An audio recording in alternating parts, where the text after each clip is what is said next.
All right, good morning, everybody. Let's get started, please. Today is day 8 of budget hearings. We begin with municipal and traffic court. We have a number of council members who may be late to presentations today, but out of respect for everybody's time, we'd like to get started. Thank you to the judges for being here so promptly and your team.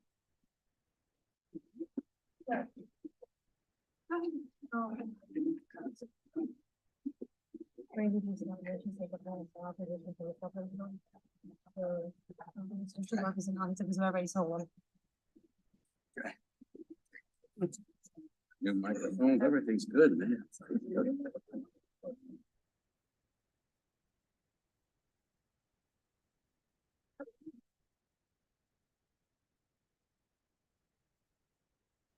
Kind of hoping Gilbert might die. No, we used to have. All right, judges, good morning. The floor is yours. All right, good morning, members of the council. I am Judge Robert Jones. I'm the administrative judge of municipal court. To my right, my colleague, Judge Mark Shea. He presides over Division D.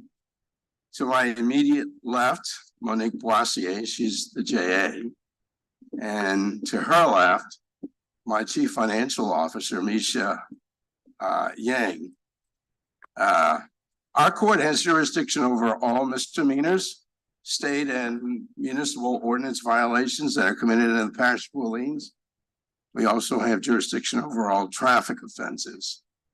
We are currently housed down the street in the former VA hospital. Our courthouse, located 1 block above Tulane and Broad, was devastated by Hurricane Ida. And I understand, however, that restoration will begin within the next week or two. And we hope to be back in our courthouse in the next 16 months. Now, despite our relocation, the year 2024 will be a busy one for us.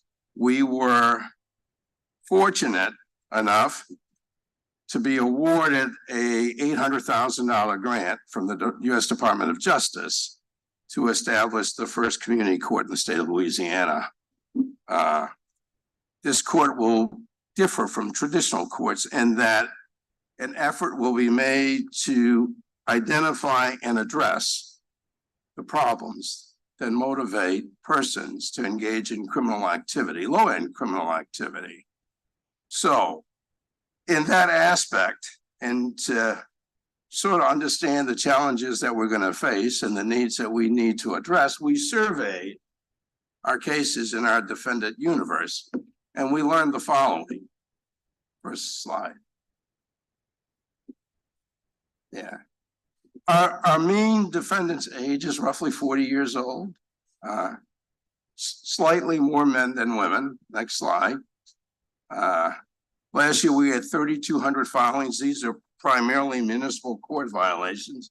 Of that, 80% were nonviolent. The nonviolent filings consist primarily of disturbing the peace, criminal trespass, shoplifting, so on and so forth. Now, as it relates to our defendant population, we learned that 49% were housing insecure and that 19% were outright homeless. Next. 12% were veterans. Next. 48% were unemployed. Now, so the two biggest predictors of low-end criminal activity seems to be housing insecurity and unemployment, two needs that we're going to have to address. Next slide. So to amass the resources we're going to need to construct and comprise our community court, I'm going to have to engage partners. Judge, can I ask you something there? Sure. So you just said two of the largest issues are housing insecurity and unemployment. Wage. I was going to say wage issues. No. When the city attorney is there, does the city offer anybody from unity or housing or community development or workforce development? Because it seems like as we're looking at this coordinated list of justice system partners, those are the traditional partners. But I'm wondering, as we need to broaden public safety, Yeah, so the next slide. I anticipated. Go to the next one. Yeah, so when we talk about engaging and recruiting partners, no, I'm gonna need lots of stakeholders to Got get involved. We plan to meet with every nonprofit in the city that addresses these areas and see if we can convince them to engage with us, to collaborate with us, to help us formulate the dockets and to define performance metrics so that we can eliminate recidivism. What we found historically with our defendant population is that 2/3 of them are recidivists. So it's a cycle. And we've got to try to break the cycle. But as contrasted with criminal court, defendants tend to be much older. The crimes are nonviolent in nature. The need for social workers is screaming, but nobody's listening. I remember going down to criminal court 2 or 3 years ago. Criminal court's had 39 social workers. We have 1. And it seems to me it ought to be Say that the opposite. Repeat that one more time so everybody can hear that. Yeah, 39 to 1. Okay. Right. And we're a court where what motivates individuals to commit crime are the underlying needs, the joblessness, the homelessness, the mental illness, right, so on and so forth. So hopefully, with your support, the support of other city agencies, the district attorney, the city attorney, the public defender, Tanisha Stevens, that we can collaborate and do something really special in the city. Next slide. So here's our plan. We're going to constitute 7 specialty courts, most of which are therapeutic. We'll have a docket for the homeless, a docket for those trying to recover from either drug or alcohol abuse, a mental health docket, a veterans docket, a truancy docket. One thing we do unusual in the city of New Orleans, when there's a absenteeism problem with students, instead of addressing the students in juvenile court, we prosecute the parents in municipal court. So we have a lot of truancy cases. A new court we'd like to construct is a court for first offenders, first-time arrestees, that's better. Ages 18 to 24 who engage in low-end criminal activity, they should be automatically placed on a diversionary docket where in exchange for community service, the charges can be dismissed. The final court, not so much therapeutic. So many of our cases involve neighborhood disputes and next door neighbors who are fighting over a driveway or a fence. So those kind of cases we want to funnel into community court as well. Next slide. So hopefully with our efforts, with comprising the dockets in the manner we've described, we can address some of the challenges that our community faces. We can stem the tide of recidivism and we can make our community safer. Now, to do that, I'm going to need your support. Our budget this year has been, to a large extent, standstill. But what I'd like to have differently this year, I would like to have case managers, social workers attached to those therapeutic dockets. I'd also like to go out and recruit peer support professionals, for example. If I'm going to have a housing docket, I'd like to have on my housing days an advocate, somebody who's been homeless, who is currently homeless, to sit in and share with the court the needs. He or she be more sensitive than a typical case manager. So for every docket that I stand up or we stand up, I'd like to have a peer support professional.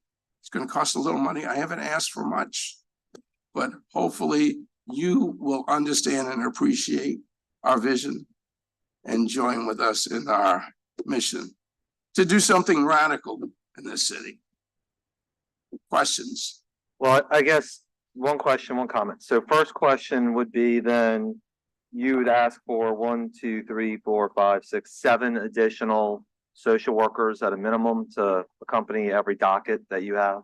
Yes, the therapeutic dockets. Right, and, That's a wish list. I get it, And I mean, I get 7. I get We're it, asking. I am, well, this is how we do, we, We're also asking for a chief technology officer too, because everything's gonna be technology driven, okay, which our court is, and so we need to fill that spot in order to, I guess, commingle all those different dockets, so it's seamless and not disjuncted. do you all have a back of the envelope number for, I mean, just want to make sure, back of the envelope number for the positions? To see Lene shaking her head, yes. Yeah, If you all could get, I mean, it doesn't have to be this second, yeah, but no, get us the we've number. given you the number. Okay, We'll give it to you again. give it to me again, In the supplemental budget. Yeah, I got it. We'll get- 6 point. Say that, I'm sorry, somebody say the number The total for all our personnel was 6.5. Right. That's our current and the new positions. and the new position. What's the difference between current and the new About $1 position? million different, Okay, but we kind of fluctuated between the judges, all of our supplementals, all our budgets, between the judges' salaries and the staff and our operating budget. So Okay. it's about the same from last year. the other thing, I'm trying to work my way through, and we brought this up when public safety, Obez was here, code enforcement, blight, sort of health to a degree, is they all are sort of operating together, but it's when there's a crisis that we kind of ask everybody to come. And I know we have the Sandy Krasnoff, Criminal Justice Committee. I'm sort of wondering if we need a new committee that is municipal court, health, the homeless czar, somebody from homelessness, community development, workforce development, all these things that you're trying to touch, so that everybody's at a table working together as a So group. exactly, one of our features or components, we are going to put together an advisory committee. Consisting of those individuals and agencies that you just referenced. Maybe some faith-based. And it's a faith-based Yes. judge. Yeah, let us know, because, I'd like to recruit one member of the council as well. yeah, well, I think you'd have somebody who'd be willing to serve without a doubt. I mean, we can argue and arm wrestle among ourselves, either is it budget, is it quality of life, is it community development, but I think it's important, and I definitely think there needs to be a framework for this to happen. All right, anybody else from the dais? Councilmember Moreno? Hey, good morning. Morning. Morning. So I'm looking over the templates and I know you guys have a few reserve funds. Most of these funds are restricted funds, but you do have the judicial expense fund with over $6 million in it. Is that correct? Yes. Yes, Could any of that funding potentially be used for some of the social workers and things like that you all have asked for? yes, and yeah. But yes, Just wondering. And then the other question that I had is, are you all still getting a lot of the domestic violence cases, state cases coming over to municipal courts? so for the year 2023, we didn't get any. Okay. District Attorney Williams just met with us within the last 2 weeks.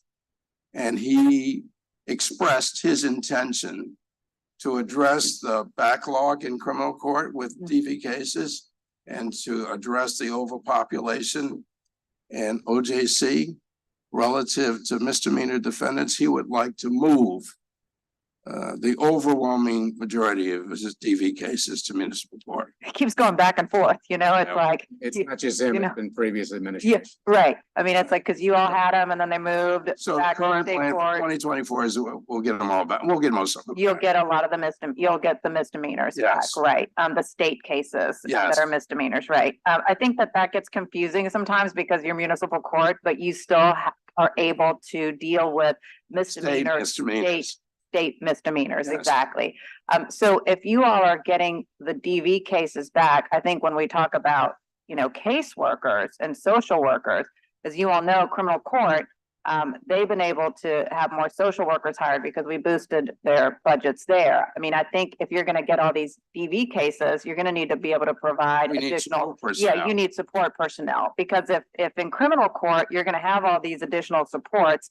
We're also helping them build this additional room that deals with DV intervention services as well within criminal court, so that's a capital expenditure. So we're trying to figure out how many additional resources and tools we can give to criminal court because they're handling so many DV cases. But if you're about to get a whole bulk of them, I'd like to get an understanding from you all, and it doesn't have to be right now, but an understanding from you all as to what you think you would need to make sure that these cases also get the proper care and case management and social workers that could help as well. So Mr. Williams has told us that he will send an entourage of caseworkers and social Okay. workers to assist with the dockets So then that would be funded through the DA's office of the then? DA's office. Okay, We are currently making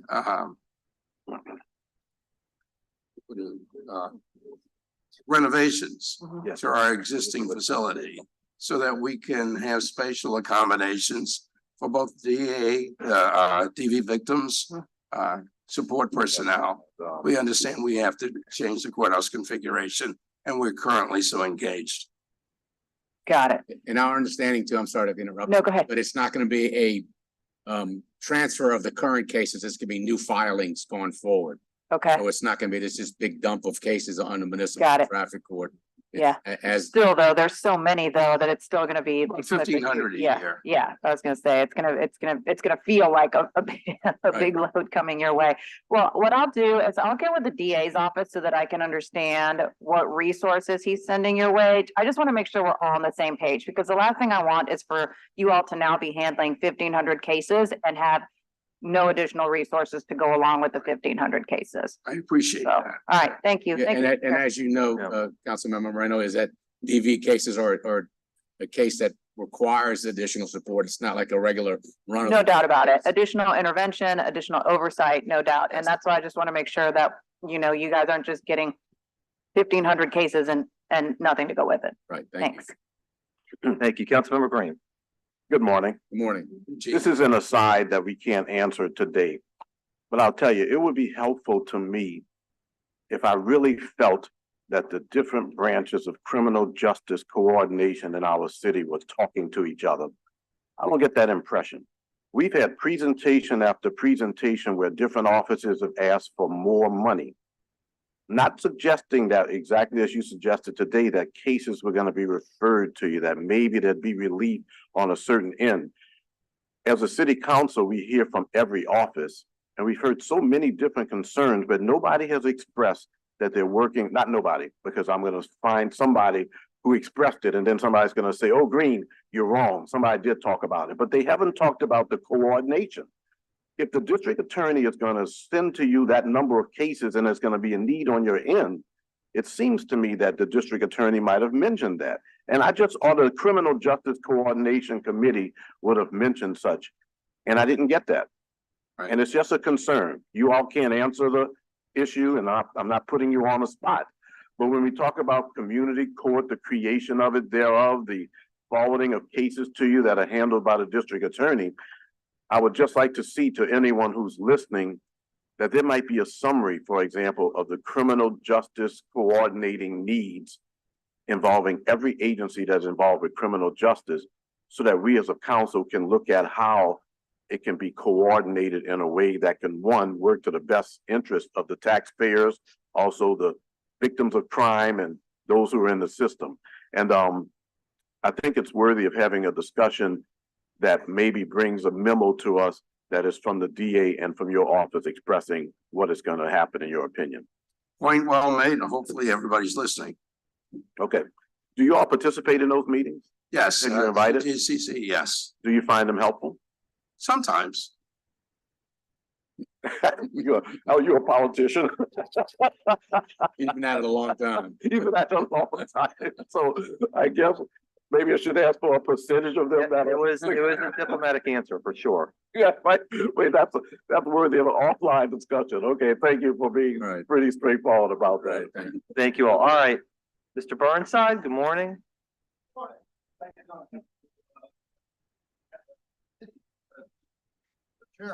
Or Joe, or Joe. AKA Joe. Hey, Joe. Michael Burnside, 2215 Felicity. It's Monday morning and my brain is allegedly working.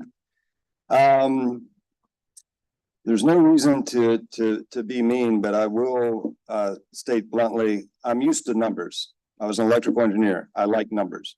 And the absence of numbers is the absence of me being able to make decisions. Okay, so if you want to reach engineers and you want to reach people like myself, then numbers in the presentation are very important. Bar graphs are beautiful things because they can conduct history. You can see the change over time of things that have happening. And pie graphs are wonderful because you can see the total number of your cases. Your caseload is not known to us. We don't know if you get 10,000 cases or 50,000 cases. I don't know your workload, and it's not here. So All right, the absence of numbers sort of make it hard for us to get a feel for either if you're overworked, not overworked, or need help or don't need help or anything else like that. The next thing is you are a municipal and traffic court. There's nothing here about traffic. Rumors go around that the NOPD stopped issuing traffic tickets for a certain amount of time, and then rumor goes around that they were starting to issue tickets to homeless, and silence is death. It's good to address rumors even as they're false, because you can say, this is a rumor, it is false, right? To not acknowledge that the rumors exist is to just give them room to grow and feed on themselves and otherwise just cause people problems. I don't know how much more I want to go into this right now because my brain is kind of slow and tired. But I did want to mention those two aspects. And if you take on a lot of DV cases, then of course you will need help. And I think I will send out an email to everybody, which will be a little bit hard because I don't have your contact information because it's not on the handout and neither are your names. So I think I'll stop there because it's a yellow light. Thank you. I apologize to Mr. Burnside for not being as comprehensive as we could have been in our PowerPoint. To answer his question, in addition to the 3,200 municipal filings, which was addressed in slide number 1, we anticipate another 3,000 filings, state misdemeanors, that will be referred to us from the DA's office on top of 11,500 traffic citations in the city of New Orleans for a total caseload in the vicinity of 18,000. Good morning. All right. Thank you all very much. We Thank you. appreciate it. And please All right. stay in touch Thank you. on next steps. All right, next up is the Inspector General and Ethics Review Board.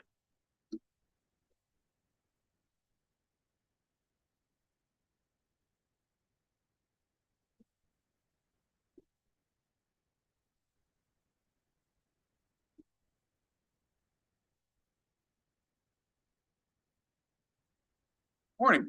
Good morning. Dane Cialino on behalf of the Ethics Review Board. I serve as the board's executive administrator and general counsel. I think our case is fairly simple. We, the Ethics Review Board, by charter gets 0.04% of the city's budget. We only have 2 employees, me, a part-time employee, and then 1 full-time employee, Jordy Stiggs, who's our ethics trainer.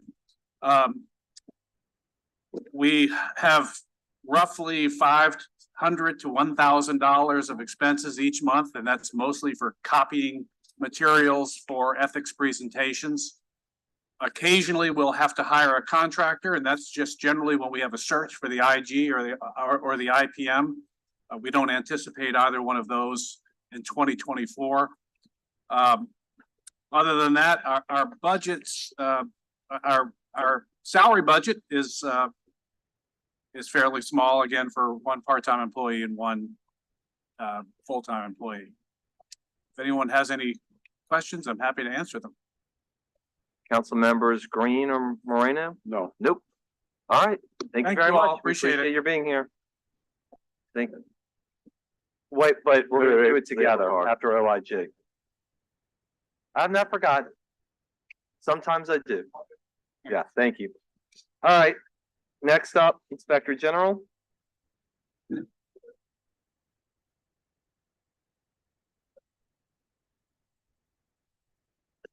Dane Selena.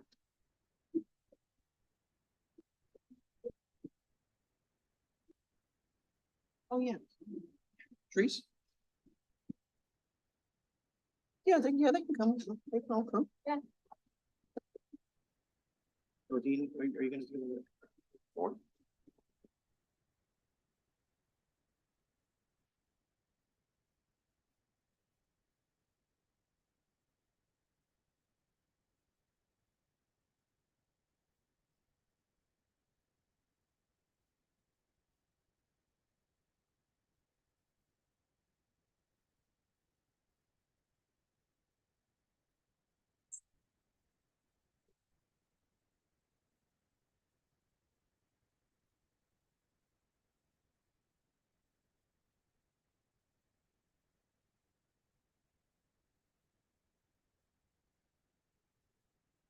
Good morning. Good morning. For this opportunity to be here. My name is Ed Michelle. I'm the Inspector General. To my left is Elizabeth Foreman, my office manager. To my right is Ali Rose, my Chief of Audit. Patrice Rose, my Chief of Evaluations. Mike Santola, my Chief of Investigations, and my General Counsel. While our budget is set per the ordinance, we are excited to talk to you about the goals, accomplishments, and achievements of the Office of Inspector General. This year, we've produced 13 public reports, audits, or letters already. And by the end of the year, we're going to release additional criminal investigative reports, as well as an evaluation of the Sewage and Water Board. We are identifying fraud, waste, and abuse at unprecedented levels, and we will continue to do so. We are continually focusing on assessing and mitigating the threats facing the city with regard to the total assets, as well as large expenditures such as employee time and attendance, which, as you know, is our city's biggest expenditure. We will have an evaluation report sometime in December on employee time and attendance, which I think the council will find extremely helpful. Our expansion in cooperation with our federal partners has enabled us to mitigate such insider threats as Brian Meadis, the former chief mechanical engineer for the city, who was using his public office for personal gain, as he accepted bribes to facilitate and approve fraudulent HVAC jobs. We've also, and something that I'm very proud of, have recovered or identified questionable cost, which is a significant amount of money this year. It's actually more money than what the council provides to us, and I'm very proud of that. The work of my team has been incredible. We've identified about $634,000 in question cost from the OPCD credit card audit.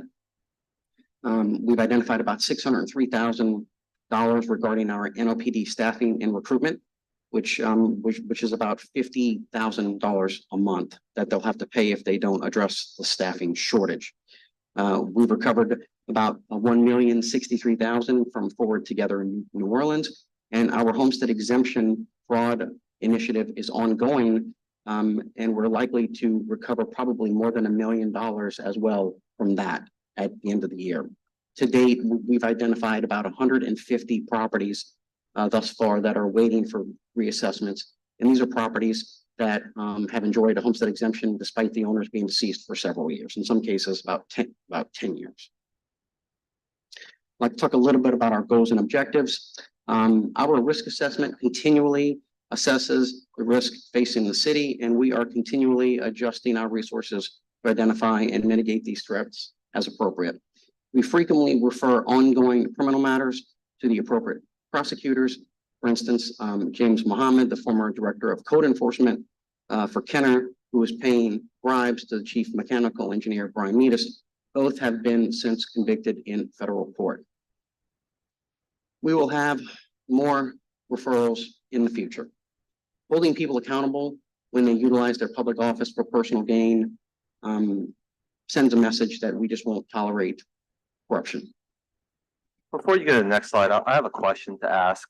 Part of, I assume, what you do when you review things is to make sure that proper controls are in place for various agencies. Is that right?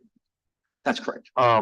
One of the things the city has requested of almost all of our outside partners, which some of them are doing willingly, like the DA, I think the judges told us that they were willing to do it, is to participate in BRASS, which is supposed to be a robust system. Is there any impediment from a control side issue or from a practical standpoint or a technological one that impedes any outside agency who receives significant city funds from participating in the city's software enterprise financial system? Absolutely not. So at one time, the BRASS system wasn't all that great, but we did a report on it last year, which cited numerous improvements. You can have BRASS access and allow the city entity read only, which would give you, and I think we just released a letter about this recently. You did. It was in regard to the sheriff's office, which I believe the council provides about $67 million. It's not an insignificant amount of money. And to ensure that our resources are being utilized in an efficient and effective manner I think it's extremely prudent to have all city entities, because the city is actually on it. They've worked out the bugs. And if an agency is concerned about their independence, they can provide read-only access, which would allow the city to kind of take a look inside at those expenditures. And again, 67 million, the sheriff's office continually comes up on our risk assessment because, as you know, we follow the money and it's one of the largest line items that the city has. Thank you. We highly encourage them to do it. And we highly encourage the city council to encourage them to do it. Our preference is to work with, but if we have to file something, we will be working with the city to do that. Thank you.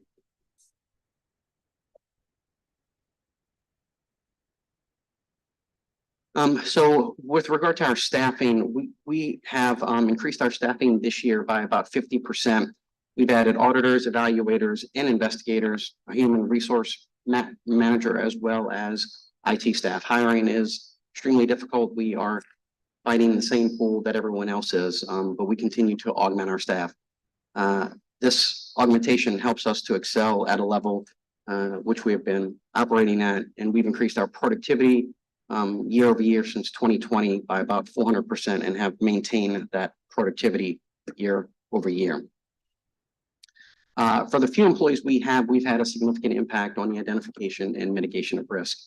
The OPCD report showed a failure of leadership and a lack of oversight that resulted in improper purchases and wasteful spending. Our NOPD report concerning the recruitment of staffing uncovered a significant fine that the city will receive due to the police department being partially dissolved, resulting in a fine of about $50,000 a year for the next 15 years if the city does not initiate steps to correct their recruitment and retention issues. We've issued letters to the assessor's office regarding potential properties which are continuing to receive homestead exemption, despite, like I said, the owners being deceased in some cases for up to 10 years. We've also issued a letter about the superintendent of police and her executive protection team, which operates at a cost of about $414,000 per year. We found that that team was operating with very little rules and regulations in place to ensure their efficiency and effectiveness. The cost of funding our office, and this is very important, equates to about every citizen in New Orleans foregoing an order of beignets and a 16-ounce can of coffee and chicory to fund our office. And like I said before, we are now actually recovering or identifying questionable costs in excess of our budget.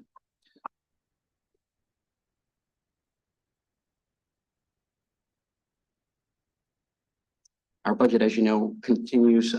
We receive 0.52% of the general fund. And with that, I'm available for any questions that the council may have. Councilmember Green. I appreciate the fact that you all are here and I appreciate the presentation Yes, today. sir. I guess there's no limit to the amount of investigating or looking at or inspecting city records that we can.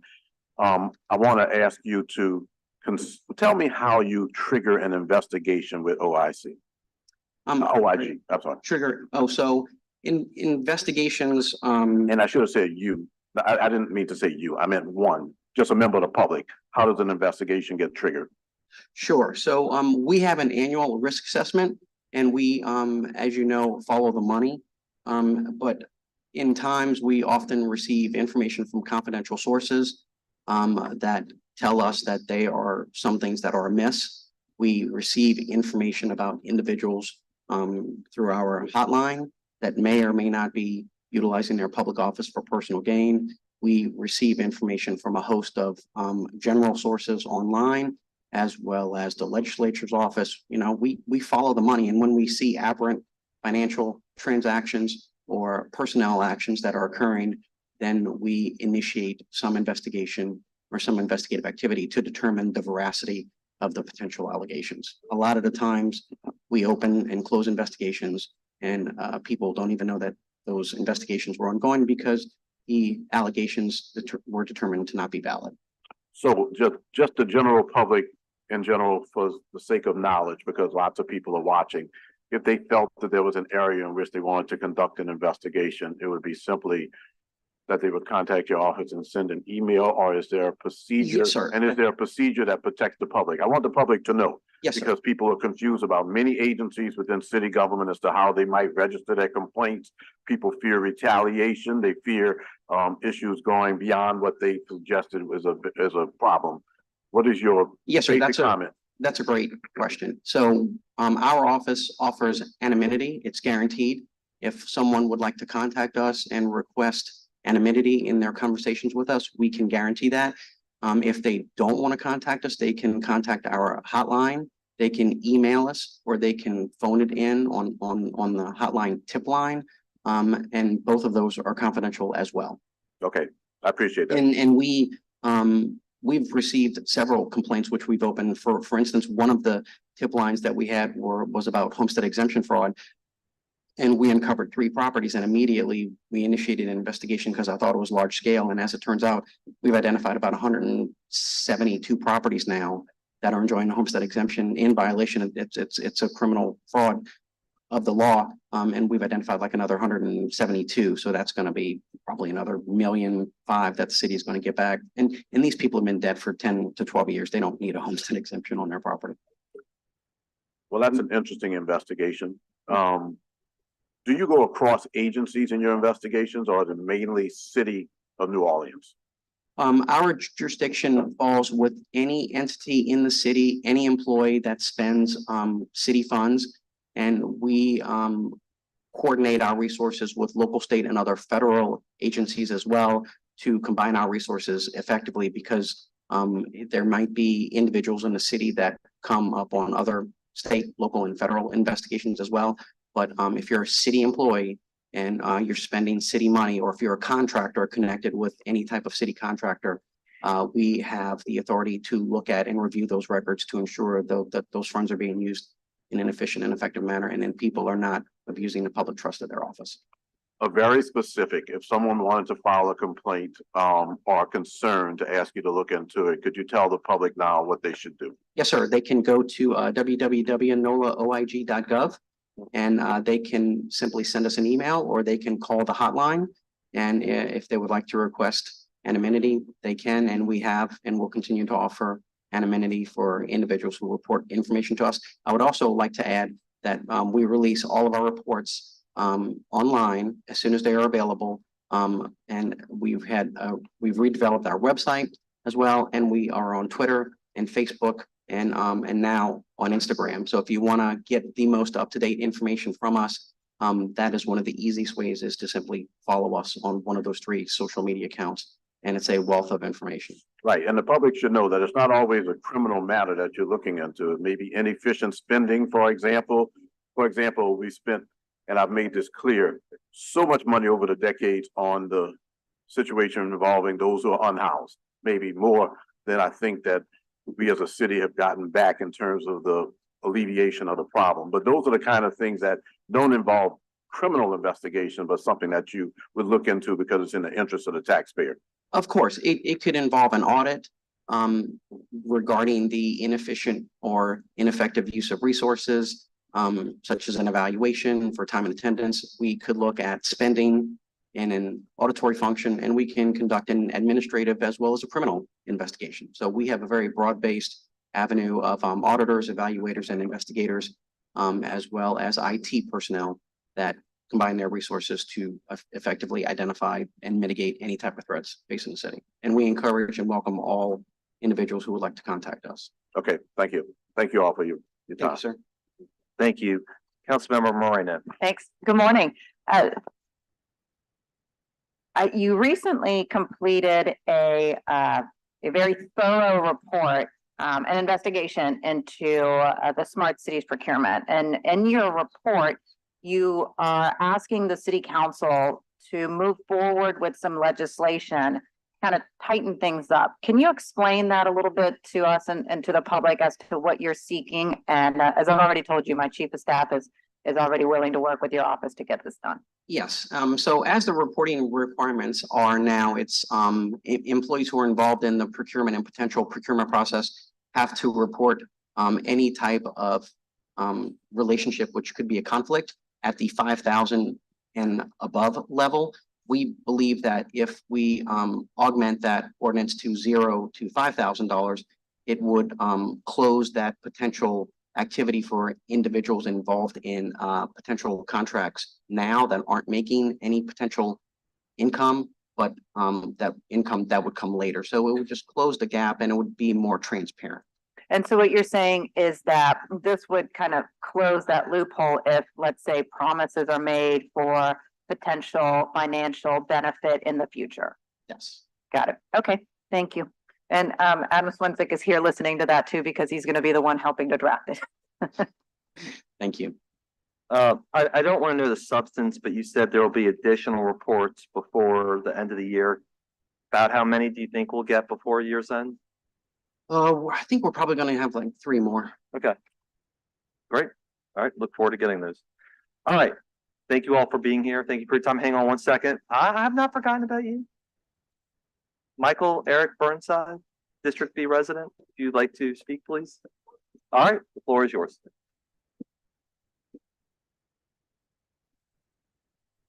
You're like a railroad train station. Hi, Michael Eric Burnside, 2215 Felicity.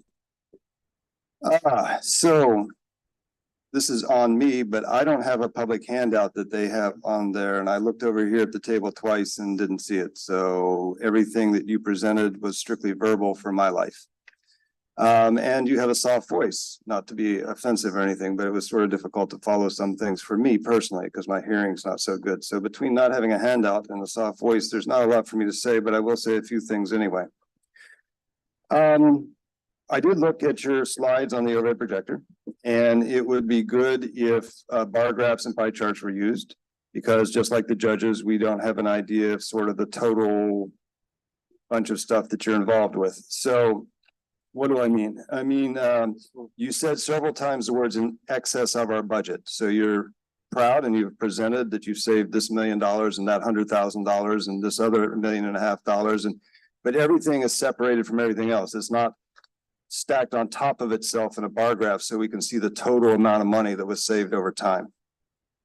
And there isn't a second bar graph that we can compare it to your budget so that we can visually see the totality of the impact that you are presenting to us.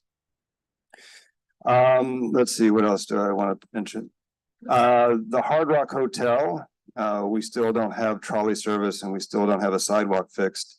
So it's not completely gone. I realize that the criminal things aren't going to happen, but addressing it would sort of help me at least realize that you had addressed it and had brought information before the public, and it was available to us to look at if we were to go somewhere and specifically look at it.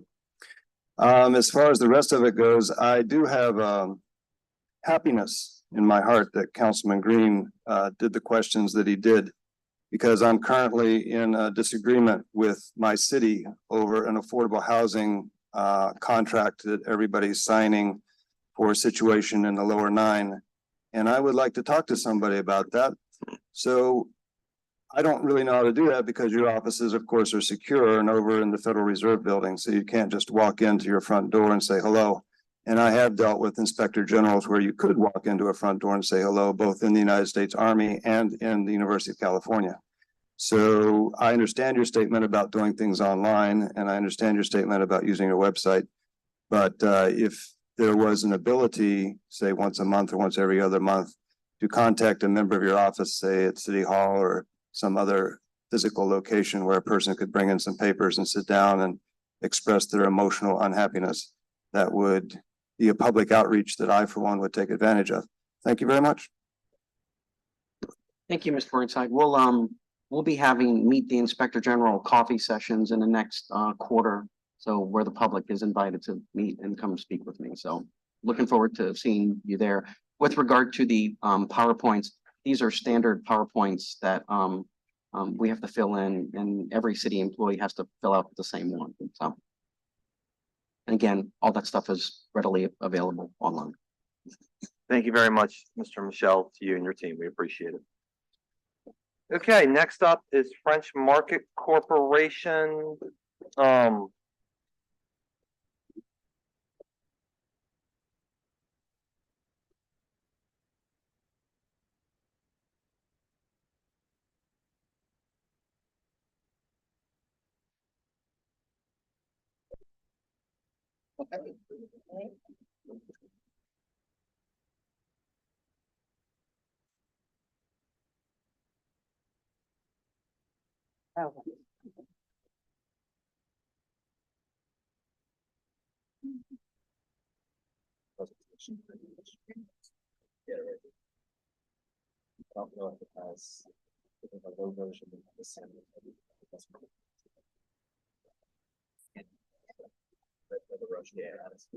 No, I know.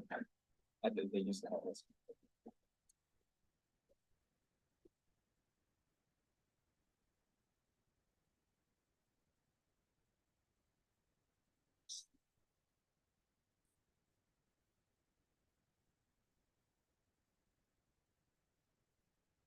Good morning.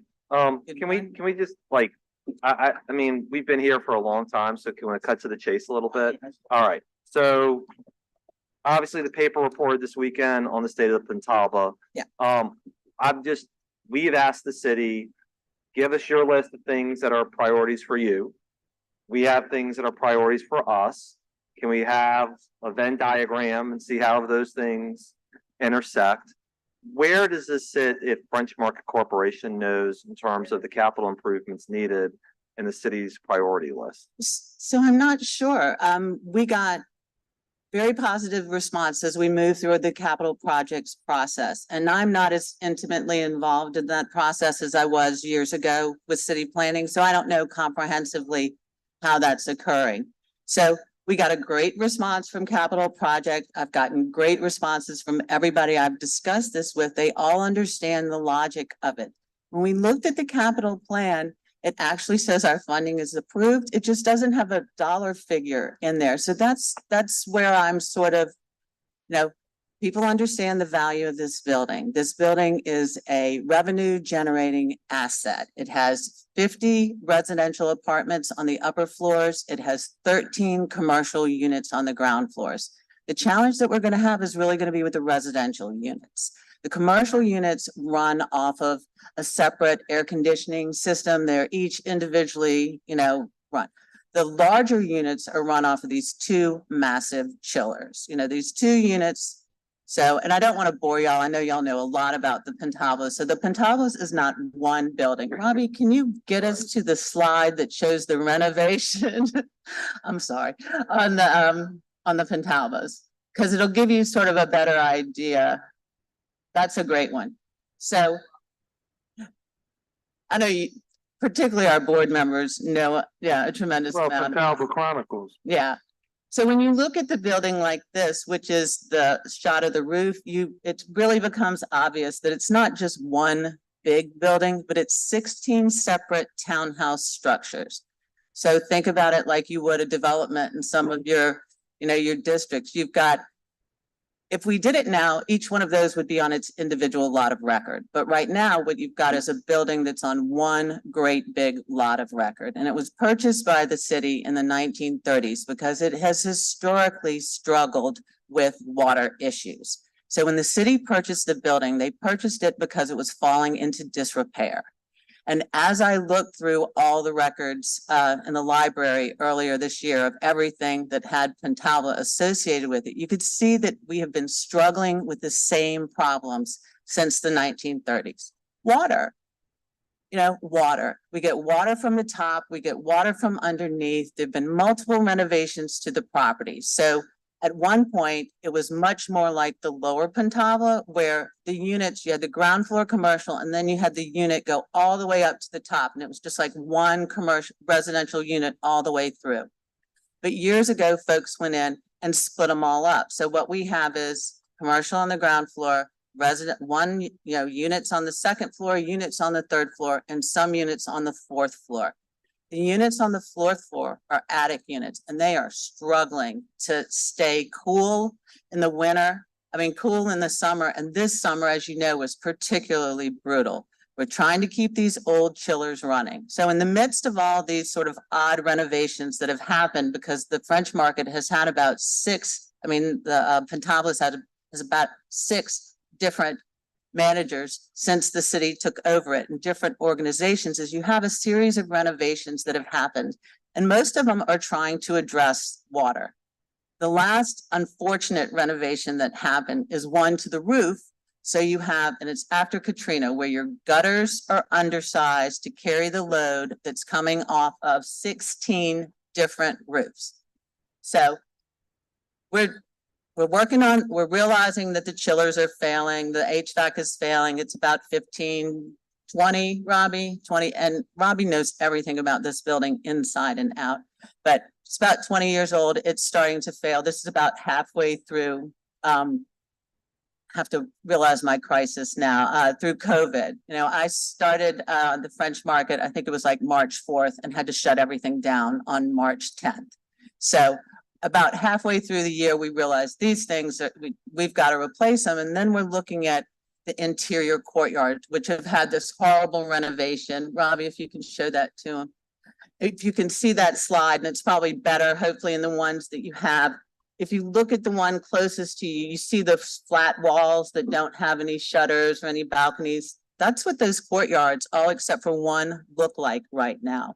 They went in, they removed the exterior balconies, they closed in the walls. There are these horrible, untreated windows that are in disrepair. And we get complaints from our neighbors whose buildings you can see that say, what's going on? Those are inappropriate, badly built, windows. So we started talking about the fact that we had about 60 to 70 windows to repair. And then we looked back to a plan that the Pentabla had had for a while of going in and doing a historic renovation to this area. And so as we put that together with the chillers, since we're going to have to open up those units anyway, when we fix the, all the HVAC, why doesn't it make sense to pursue historic restoration tax credits? And at this time, public benefits corporations hadn't done that yet. So we actually researched that, and we had our attorney at Deutsch Kerrigan research that for us. And he followed a model that the RSD had used, and we found out that they could. So first French Market, and now I believe that NOVC is following our lead, is going to try to pursue, and we have been approved for the historic restoration tax credit. So we're trucking along, we're getting done with that. We've got all this stuff to do, and then what happens? We get hit by Hurricane Ida. So at that time, we've got to go back, we've got to make the modifications to the roof and everything to add that scope of work. All this time, costs are increasing, everything's going up. And then we have to come back with those designs, get our tax credits reapproved, which we have done. We've got all the designs ready to go. The last thing you do when you do that before you go to bid is you get a third party to come in and give you an estimate of what your cost is going to be. And our cost came in to be pretty hefty, about $6.2 million. And normally, if we didn't have any other major capital project to do ourselves, because everything the French Market has done in the past has been self-funded, in addition to putting away capital monies on our own and contributing to the city's general fund, both COVID and Ida took a really bad hit on us, and our reserve was 5.5 million. So we have enough to do the previous slide. If you turn and look at our admin building, so we're working on this particular building, which is the red building. This is the building that's directly across from Joan of Arc. So prior to Hurricane Ida, the ground floor of that structure was vacant. It had been tied up in litigation. We actually succeeded in the litigation. It was dismissed. So we started working on the plans to build out the ground floor of that. Then Ida hit. We have no protection from the river or anything right there. We're open to anything. So the roof got damaged and we got water on the third floor. Well, what do you do when you get water on your sheetrock? You open it up. When we opened it up, there was mold. So much mold. The mold had been in there probably since about 1972, that we were advised by risk management, who has been tremendously helpful all along, that we need to vacate that building. And as we studied that building with our engineers, our insurers, engineers, and again, Traplin Peer and Capital, we have been advised that that building needs to be taken down to the slab and the structural steel and rebuilt. So the 5.5 million that we had in our capital is now going to pay for that building. We have to pay for that one first. It is unusable right now. As you know, WWOZ is having to move. They're having to leave. We have ground floor commercial space in that building that's been out of commerce. Montrell's, Councilman Green, if you remember, since I think it's 2014. That needs to be back in commerce. We need to get out of the two Pentabla spaces that we're sitting in as office space so we can get them rented. And then we should have some second floor space available if there's a need for a city office or someone else to share some space with us. But that building has to be our priority. But the Pentabla is a close second because our insurance costs, just like everybody else, we carry property insurance on the Pentabla and our insurance costs are skyrocketing because in their mind, it's an old apartment building with a bad roof. They don't care that it's old. They don't care that it's the longest continuously operating apartment building in the United States and it's quirky and it's beautiful. It's a risk for them. So we will get to the point at some point in time where if we don't fix this building, our insurance premiums will be greater than we will make in rent from renting those units. So we have hit that sweet spot. Can I ask a question? I mean, Yes, this may be sir. unfair. Has the insurance company said if we fix the roof and the premiums will go down? No, they have not. Okay. But what they have said is the Pentalba is the driving force of our property insurance premiums, and it's because it's a residential occupancy. And if you look at our insurance premiums, you can see that while they are tracking up, they go from 800,000 to I think 1.2 since we've gotten the hurricane damage. Now that's across our portfolio, but that's big and we know that's the driver. If you think that the residential units only make 1.5 million a year for us, and we're about to get to the $1 million on the property insurance, I mean, we're not immune to the things we're all experiencing on our own homes.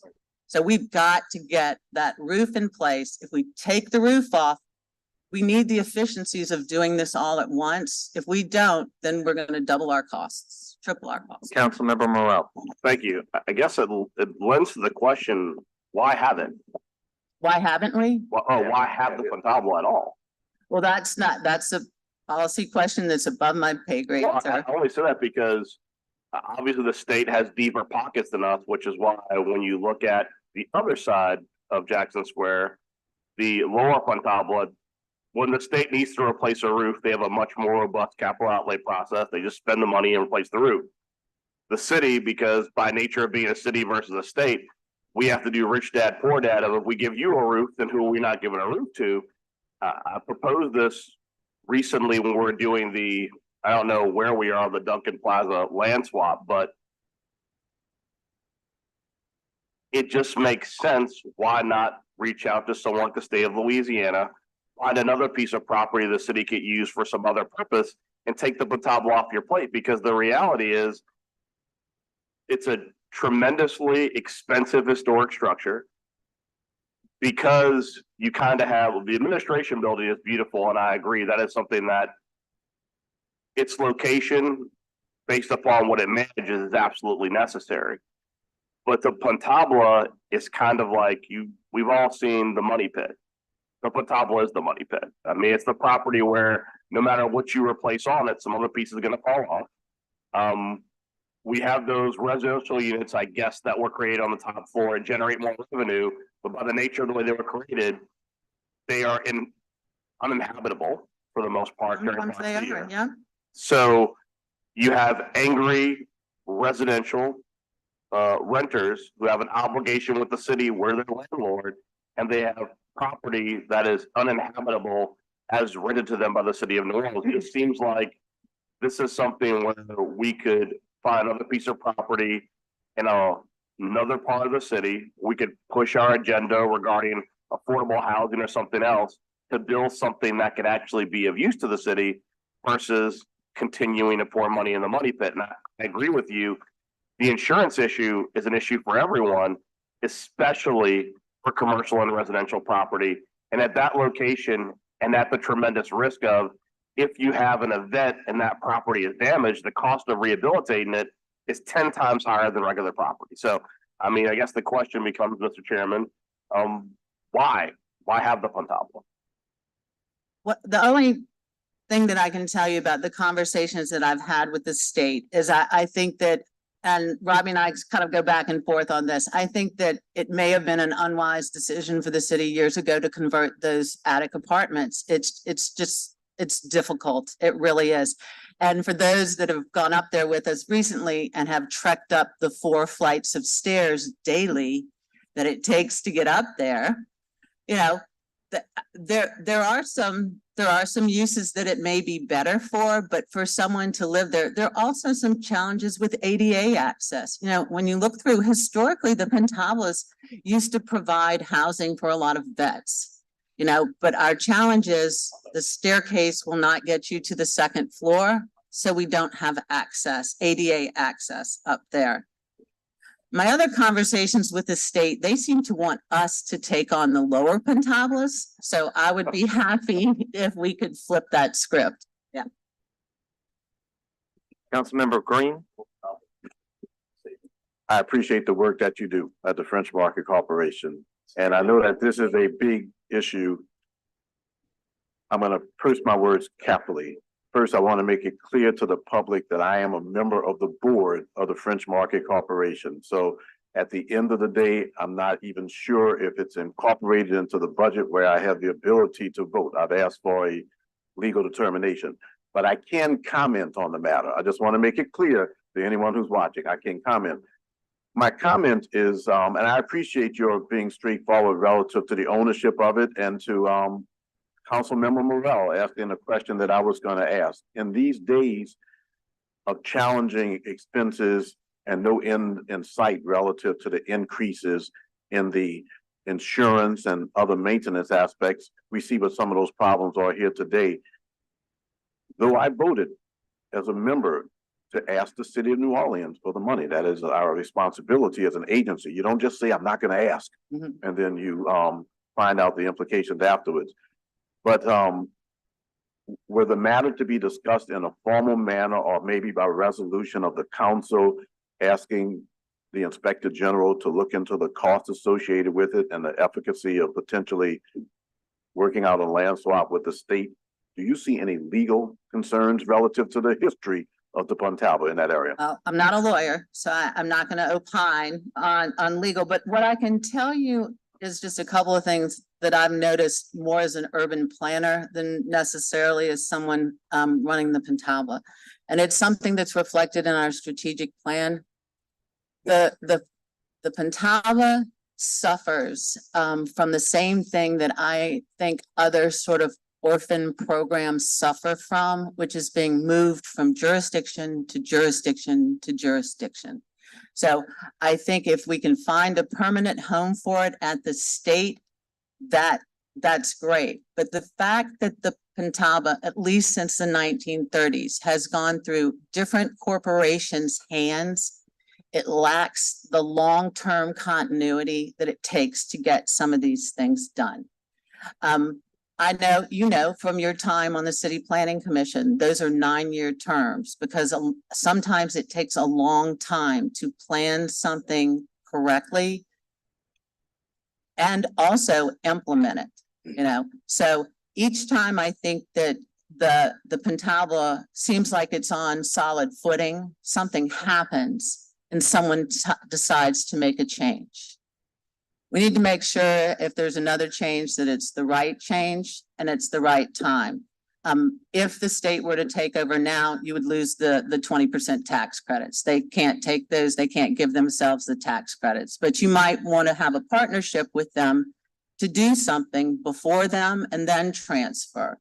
But how the city handles its larger portfolio of surplus product, if you consider this to be, you know, surplus, I think is a bigger discussion, and whether that's for the Inspector General or actually for you here, you know, sitting up here, I think it's definitely a possibility that we'd have to discuss. This sits heavily on our balance sheet, but we also have other things that aren't our responsibility, like Crescent Park, that we continue to assist with as well, that also do. So maybe it's taking a look at the entire things, but everything that the French Market has, but we did that about 2 years ago with Trepwise and a strategic plan. And one of the things they told us is that failure to maintain continuity is problematic. So I would just, if that's the direction you go, make sure that you maintain the continuity of the positive things that we've built to position these properties positively and don't just change because of one thing. No, it wouldn't be a just change because of one thing, but it's worthy of taking a look at as we speak of the city's increasing responsibility. We have so many properties that we don't well maintain, you know, very honestly. And it's a variety of reasons. It's not that somebody wakes up each morning and says, you know something, I'm not going to maintain the building at the corner of Desire in Florida, a health clinic that no longer exists because the population, you know, is maybe not in the area. We have some strategic concerns that we have to look at as a property owner. Everything that we have involves, for example, as we're doing with Duncan Plaza, negotiations, discussions, but even leading to a swap. I'm just exploring whether or not, as we look at the cost of $150,000 per unit by the time you finish the cost, whether or not in a city that has concerns that we've expressed so often, whether or not that is something that the city should. We can take probably on as give you a little bit of additional information. We're in the process of completing our commercial real estate appraisal, and they've got some suggestions for some of the properties in our portfolio. We've also got property on Bourbon Street that we manage for the city of New Orleans in Legend Park. They have some suggestions of how that property would be better developed. But I have to tell you, prior to this year and prior to these two specific sort of crises, the French market has been able to both manage these properties, develop them, and give money back to the city's capital fund, as well as put its own capital monies away. This is a circumstances where we took a $1.8 million loss during COVID. We granted our tenants rent relief during that time, and we restructured their rent requirement. So we both did well or failed together. Now, this is a time that we also went through hurricane. So French market traditionally takes care of all of this and more. So, and we will take care of this again. 20% tax credits mean we will get that money back, but we have to expend the money to get it. We'll get insurance money back, but we have to bid the job to get it. We've got to have the money on the front end to be able to do it. You just can't bid a job without having the money on the front end. So we could look into other things, but as we do that, our costs are going to go up about 1.1% each month on these buildings. And if with these buildings, we think at the French market, and we look at the numbers, and y'all have our numbers as well, that we're doing well enough that we will be able to essentially pay for this eventually ourselves. But too many things have to come in the tail end, and it's too big of a risk to roll the dice without having it all in the bank in the front end. And that's what we explained to the board is we have two approaches to this. We're going to ask for everything comprehensively. And if we don't get it, we're not going to throw our hands in the air. We will break this down into its component pieces, but I can promise you it'll be a lot more expensive to do it that way. Right, it's understood. Yep. Budget hearings expose a lot, expose all of the requests from different areas. This is an example of one that is exposed kind of because of the budget hearings. Again, I make it clear, I'm a board member, so I knew that we were asking for this amount of money. But it's worthy of a discussion in terms of the long-term viability of the city, which has so many concerns, being able to address long-term the capital needs of this building, along with some of the other properties that we own. Yes. Just worthy of a discussion, and it's only to bring it up that the public that is watching and participating can know that we're potentially investigating other options too. I appreciate it. And I appreciate that you always are this thorough as well at all of our board meetings. So thank you. Okay. Anybody else from the dais on this? Okay. I mean, Ms. Alley, is there anything else from your presentation? Obviously, we're happy to see FTEs and all of the other things, but this was the biggest single issue basically. This is the biggest single issue. We are going to be rebuilding our administration building. So keep that in mind that both of these are sort of a package. We have to do one or the other. And we want to invite everybody to come down. This is the second year of the holiday parade. It's a big deal with Children's Hospital. We're going to be a sponsor of it as well. We have a new balloon that's going to be flying this year. That's going to be a Creole tomato balloon. So we'd hope everybody bring kids down. It's a lot of fun and it's a great time to bring your kids down and you can do all your holiday shopping in the market. When is it? It is going to be the last week in November, first week, so it's December 1st. Okay. And it's the Children's Hospital Holiday Parade. Our friends at DDD, if they're here as well, they're a big sponsor and so is the French Market. Okay, let me just ask this, going back to the administrative building, when is the work on that slated to begin? So it is out to bid right now and we are going to get the bids back on December 6th. So I'd like to have them under contract within a month and start at the beginning of the year. And we're hoping to have the entire exterior finished before Super Bowl. Okay, and so if money is allocated, FMC will work through the coordination of the work in order to make sure everything is Right. staggered correctly? Right, the admin building we've got, that's fully covered by our capital funds. If capital money is allocated, we will absolutely work through and make sure that, and if you'd like, you can get capital projects to assign us a project manager that can work hand in hand with us. Yeah, it was not subtle, I heard it. Okay, all right, thank you, Ms. Alley. All right, Mr. Burnside, Mr. Johnson, do you have a card too? No, okay. It's like neon across the sky. I have friends, they insist that I'm oblivious to many things. But I have friends anyway. So my name is Michael Eric Burnside. I live at 2215 Felicity. I'm happy with the French Market because they do Crescent Park and they lose $1 million a year and the rest of us get to enjoy riverfront access, which otherwise we may not. Which brings up the whole idea of why do we have to pay to have access, but we're not going there today. What we are going to talk about for a few minutes is the newspaper article that came out with regards to the Upper Pentabla. And I don't think I pronounced that correctly because I had a friend of me try to go over that several words and he just laughed at me every time I tried to say Pentabla. He just giggled and said, you know, you're not doing that right. And I said, no, I don't know that I'm not doing that right. And then he would say something, I would swear that I said it like he said it and he just laughed again. So I am assuming that I'm not pronouncing this name correctly, but whatever the case is, it's 16 townhouses. And if we sold each one, I think we could make a profit. Instead of selling a building, an apartment building, if we could sell 16 townhouses, because it's a question, who lives in there now?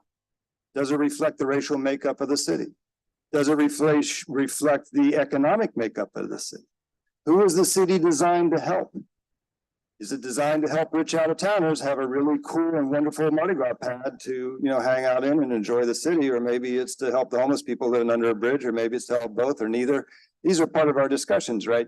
But for somebody like myself, if you've got 16 townhouses right in the middle of the French Quarter, surely we can make a profit off selling the things on the open market. And then we could collect property tax if we put a deed restriction on it and said that nonprofits can't own them. Right? I mean, rich people are part of what the economy of the city is designed to extract resources from. That's what tourists are. We don't like low-income tourists. They cause us problems. We love high-income tourists because they cause us problems and also come with a lot of money. So for me, I wouldn't try swapping it with the state. I would divide all 16 of those up and sell them on the market. Thank you, Mr. Burnside. All right, thank you all very much. Thank you very much. Oh, sorry, Mr. Johnson. I apologize. Alan has a card. Sorry, Alan. No problem. My name is Alan Johnson. I have 1418 Charters, and I'm a board member of the French Market Corporation, where I also service the treasurer. Great presentation by Leslie, and good questions. I wanted to bring up just a few things that I didn't think that I just wanted to emphasize. The sooner that the red building is repaired, we can get our offices out of the Pentaba building. Turn those two lower units back into revenue generators for the Pentaba building. So that's crucial, as well as get rent for other space in the red building. Also, as Leslie said, we have traditionally given $1 million back to the city every year. We were not able to do it due to COVID. We did rent relief. We also redid the parking contracts for the Elysian Fields lots, as well as the river lot. And I wanted that to be emphasized. But the one thing I wanted to hit on was the chillers. The chillers are crucial because there is a long lead time to get the air conditioning repaired and to get those orders in. And if this, and if that is not done, we're looking at a situation where the lack of climate control in those buildings, if the chiller goes down, could damage the building long-term. And the problems and the moisture that we talked about, that Leslie was talking about, that could exacerbate quickly. So the chillers is absolutely crucial, to get that done. And if you're doing the chillers, you have to, it might as well do the rest of the building. So I appreciate your concerns. I appreciate your time. Thank y'all very much. Thank you. Thank you all very much. Thank you. All right, RTA is up next, followed by DDD. This will be done.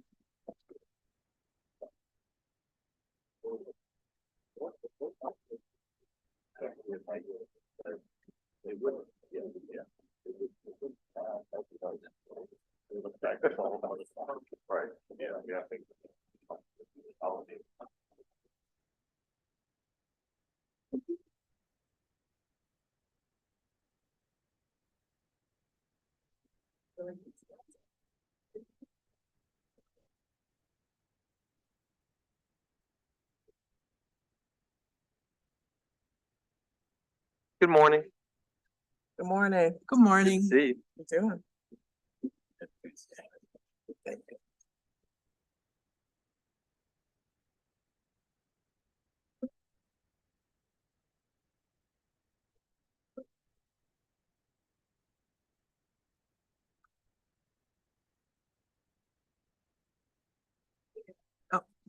Good morning. My name is Lona Edwards Hankins. I'm the CEO of the New Orleans Regional Transit Authority. I have with me Giselle Johnson Banks, our CFO, and we will be presenting our 2024 budget to you. This budget is based on how we improve our customer experience for our riders. So our capital program includes an expansion of the number of bus shelters, the design of the downtown downtown transit center, and then the programming and designing of better interchanges at our major transfer points in the city, and then continued our bus rapid transit efforts that's moving through the federal capital investment grant program, as well as the design of the renovation of the Algiers Ferry Terminal, and then replacing our aged fleet. And then I'm gonna turn it over to Giselle to speak a little bit more in detail about the budget. Good morning, council members. Is the mic on? Yeah, okay. All right, just an overview. Our operating budget totals 137 million for expenses. We have 894 full-time equivalents. This is the same as the previous year, as the current year budget. So no anticipated increases at this time to FTE. It also includes our casualty and liability insurance claims reserve. As you all are probably aware, insurance is tremendously increasing, and so this does represent an increase in our budget. We also have our retiree cost for the old Tinsel organization, a pension plan of about a $1.9 million number. And then to sum it up, we are projecting to spend about $8.7 million in ARPA funding to fill about a $5.4 million operating deficit and a $3.2 million marine deficit.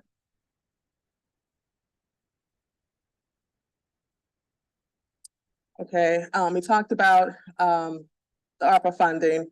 We do also receive $15.2 million in government assistance from the FTA for preventative maintenance.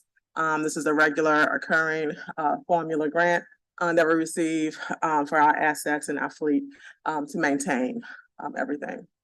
Our current debt service in 2020, we refinanced our debt, about $109 million of bonds. Our annual debt service is about $8 million a year. That includes principal and interest. And so that is the cash portion of the bond payments. As normal, on an ongoing basis, we will evaluate our operating and capital needs, prior to spending, any, allocated ARPA funding. All right. Just an overview of our revenues. You can see that we actually use the city's forecast for sales tax, motor vehicle tax, and hotel motel tax. As we, of course, are allotted a portion of that based upon the ballot measure back in 1984. We start with our calendar year 2022 audited financials. You can see that we ended the year in 2022 with about 115.8, almost 116 million in overall operating revenues. This is just operating revenue. So this is our passenger fares, general use sales tax, hotel motel tax, state motor vehicle tax, any advertising revenue that we receive from the buses and bus shelters, our charter revenue, and things like that. We approved $123 million operating revenue in our 2023 budget. We are forecasting to come in a little bit below that. We're not sure, of course, what that number will be, but we're projecting about $117 million overall. With that, we have increased our projections for 2024 based upon current ridership trends, based upon our past sales program. We are working currently with universities and employers in the tourism industry to kind of promote our past sales. And so we're hoping that that will also bring in more revenue for us. So we're trying to get creative around how we produce more revenue since we know that our sales tax and our sales taxes are kind of set on that formula. So we're projecting 125.1 million in operating revenues for the year. Any questions? Sorry, let's go back. Is that a pie chart I saw? I'm sorry. Is that a pie chart we saw? A pie chart? Yes, it was the pie chart, yes. It's coming. It's coming. Right. All right. You can see this is our ridership slide. These are assumptions that we use to project our revenue. So again, we started out with our 2022 actuals at $9.1 million for 2022. Our forecasted amount is 11.8 million. And our proposed budget is 14.4, almost 14.5 million dollars. I'm sorry, riders for the system for the year. That presents about a 22.5% increase overall. You can see that our average fares, you can see in 2022, we were at $1.50 for our average fare. In 2023, currently we're about $1.48. And then our proposed budget, we're about 1.53. I'm sorry, and that's on the paratransit side. You can see broken down by streetcar and then a fixed route bus. You can see that those average passenger fares are under $1 for 2023 and 2024. So, you know that we are subsidizing right now. We do have the priority riders, the youth fares, the senior fares, and so all of that does bring down our average fare. Excuse me. Yes. Mr. Chair, just before we move on, I might as well ask you this question because the public is watching. Could you explain paratransit versus average fare? Sure. So paratransit is kind of our on-demand service, for lack of a better term. So what this is, citizens will have to be qualified, certified to receive paratransit, and that is the Lyft buses that you see running around the city. And so what we do on the paratransit side is the customer can call up to our paratransit operations and request to be dropped off at doctor's appointments or wherever they need to be, and we will get them there and pick them up and bring them back to their residence. could you also explain the use of the term average fare? The average fare? Yes, in other words, there are some lower, there are some Yes. higher. How do you arrive at that number? Just for the sake of the public, because we'll get emails this afternoon, you know? Yeah. So, our streetcar, so our fare structure, we have a lot of, different, products. So we have, single day passes, we have, so you just get on a single fare ridership. So you just get on and you pay your $1.25 and you ride the, system. There are, single day passes that we, sell. We sell 3-day passes. It's like a weekend, pass. We also sell 7-day passes and we sell monthly passes. And so what we do is look at those sales in terms of our pass program, and we look at our average, we look at our daily rider rate. I mean, we divide that by number of passengers that are riding either the streetcar or the bus for the year. And that is how we get our average fare. Just for the sake of the public, and I jumped in and Councilman Thomas had his light on, so Okay. I regret.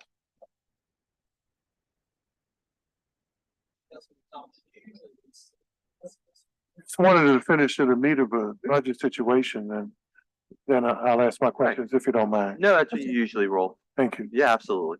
All right, thank you. Thank you. And then we'll go through the operating revenues. So we just talked about the 125 million in operating revenues, which we saw broken out on the first slide. Our maritime operating revenues, this is ferry service that we have, and this is $9.1 million. And this does include a $7 million appropriation from the state of Louisiana. It includes passenger fares on the maritime side as well, and preventative maintenance. And we have our government operating assistance. Again, we talked about that 15.2 million for our preventative maintenance that we received from FTA for the operations of our vehicles and assets. And then our non-federal sources. This is our capital program. We are anticipating about 31.9 million in capital projects for the year. Our other local sources, 14.8 million. This is essentially our local match for the federal capital program. That's our local portion that we put in to it. There's usually like an 80-20 split, and that's our local side. Our operating reserve at ARPA funds, and I apologize, it's a typo. This is supposed to be about $8.8 million that I spoke about in the first slide.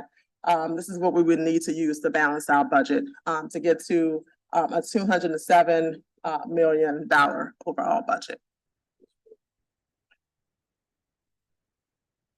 Here are our uses or our expenses. You can see on the operating side, we're about $137.8 million in operating expenses. This does include, of course, full employment at 894 FTEs. This does include about a 24% increase on our insurance side. It includes about 3% COLA for staff, cost of living increase for staff, and then our regular service and what it takes to operate our fuel and all of that good stuff. All right, we have our Simpson legacy costs at 1.9 million, and again, our capital expenditures are 46.7 million on the expense side. You just saw the revenue side, the 31.9 being the federal portion, the 14.8 being the local portion, and this is our total expenditure side here. And then our debt service, again, on the bond side, about 8 million, about 8.1 million for the year. For total sources of $207,097,071, which presents a balanced budget. And just wanted again to point out that the unfunded portion of the maritime expenses are 3.2 million for the year. All right, and this just kind of sums up again what we talked about on the capital side. Our capital projects include those projects that we know that are either getting started or in design phase. Those big projects that Lona talked about around the bus rapid transit, the downtown transit center, Algiers, ferry terminal. So we have a lot of big projects going on that we anticipate getting started, either completed in, 2024. Again, we talked about, the federal portion of our capital projects being about 80% funded, with the 14 million, being our local, match. And that concludes my presentation. Councilmember Thomas. Thank you. First of all, thank you, Ms. Hayden, especially for a lot of the invitations and to be updated on what the RTA is doing, whether it's rapid transit, the lines, or some of the opportunities with innovation and jobs. So I really appreciate that relationship and the fact that you guys are out there in the community. Who's responsible for maintenance of the bus shelters? RTA staff is. We contract that out. Some of our bus shelters, the actual shelters themselves are maintained by our vendor who does our ads. Okay. And then the actual cleaning is a combination of, depending on the stop, whether or not it is a city trash can there or an RTA trash can. And then we have crews that we're trying to get out there to help maintain the shelters.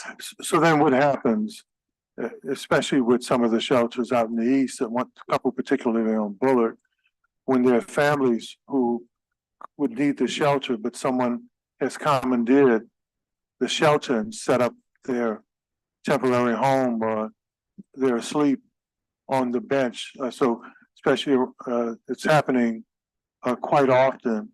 And so you'll see the family with the kids and the mother standing on the outside in the elements. And you'll see the person who has taken the shelter setting up their shop, but just making it a residence. So we're building a program and coordinated with the city's Office of Homeless, because we don't have jurisdiction over that, nor do we have enough police officers assigned to us to help remedy that situation. So when someone takes the shelter, it's just gone. Unfortunately, yes. Wow. We're willing to work to come up with a creative solution, but we're working with the city director and starting to create a partnership. Yes. Well, recently there was a family being rained on while this person took the shelter. This just seems grossly unfair. And especially when you talk about a mother and 3 young kids, they were forced to be out in the elements. Well, while this individual took the shelter. Yeah. Okay, so who do you need to help with that for? The city's Office of Homeless. Okay, so this isn't a new issue, right? So have you guys, where are we in that process? So we are starting to coordinate. We have our most recently our transit police did a sweep with the city's Office of Homeless, as well as their office of there's a new support office, the Crisis Intervention Center, to try to figure out some of the solutions. Well, I don't even know if the person was homeless. I mean, there's some people who will take a shelter just to take it. They're not always homeless. There's some people who they will actually maintain, stop, or set up whatever they're doing at the shelter. So it's not always homeless. Sometimes there are other reasons for that. Yeah, we'll have to work with the city on that. Miss Linda from New Orleans East wanted to tell me thank you. I talked to you about paratransit the time in terms of her meeting her therapist schedule. They started to actually be on time. Who monitors that, especially for seniors and folk who may have some type of handicap who have to make medical appointments or therapist sessions? Yeah, paratransit is one of those areas that we are looking really hard at our work processes to improve them. We've recently worked with the RPC, and an audit was done by an outside consultant from Texas A&M, and we're working to implement the suggestions that they had. Okay, so that'll be forthcoming. Yes. All right. We've been getting some issues about time and connection.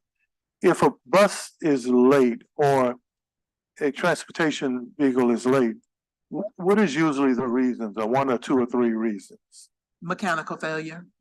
We have, I was just adding it up, about 74 of our vehicles are at or will be at the end of their useful life. So Okay. these were vehicles that were purchased immediately after Katrina between 2008 and 2012. And then no vehicles were purchased again until 2019. So maintaining old vehicles particularly some of these vehicles, the original manufacturer is out of business. So even getting a part, an original manufacturer part has been a challenge. We're also down diesel mechanics. So we're down 6 to 8 diesel mechanics and mechanic supervisors. So we are facing almost the perfect storm with these really old vehicles that we're trying to maintain, a labor shortage, and it's starting to impact our riders. So we are proposing to put some things in place in January to try to alleviate that. We know that New Orleans has a high percentage of people who rely on public transit. Is there a chart that shows route reliability? For example, I could get from my house to a certain point one way, especially if you live in the core of the city. But if that route isn't reliable, there's another way that I could also connect and change in some other places. Do you guys ever do or analyze the system in terms of these are from 10 to 5, these are the most reliable bus routes, a way to get to certain destinations, or the routes that are most reliable? Do y'all rate them like that at all? We do on-time performance, and we're gonna start rating our routes by service delivery, which is the reliability thing. Okay. We do an overall reliability across the system, but we don't do it individually by routes. We're gonna start to do that here pretty quickly as well, so that we can start to dig into which specific routes are not as reliable. The challenge with our system is when we need on any given day, 87 buses to make service on time and reliably.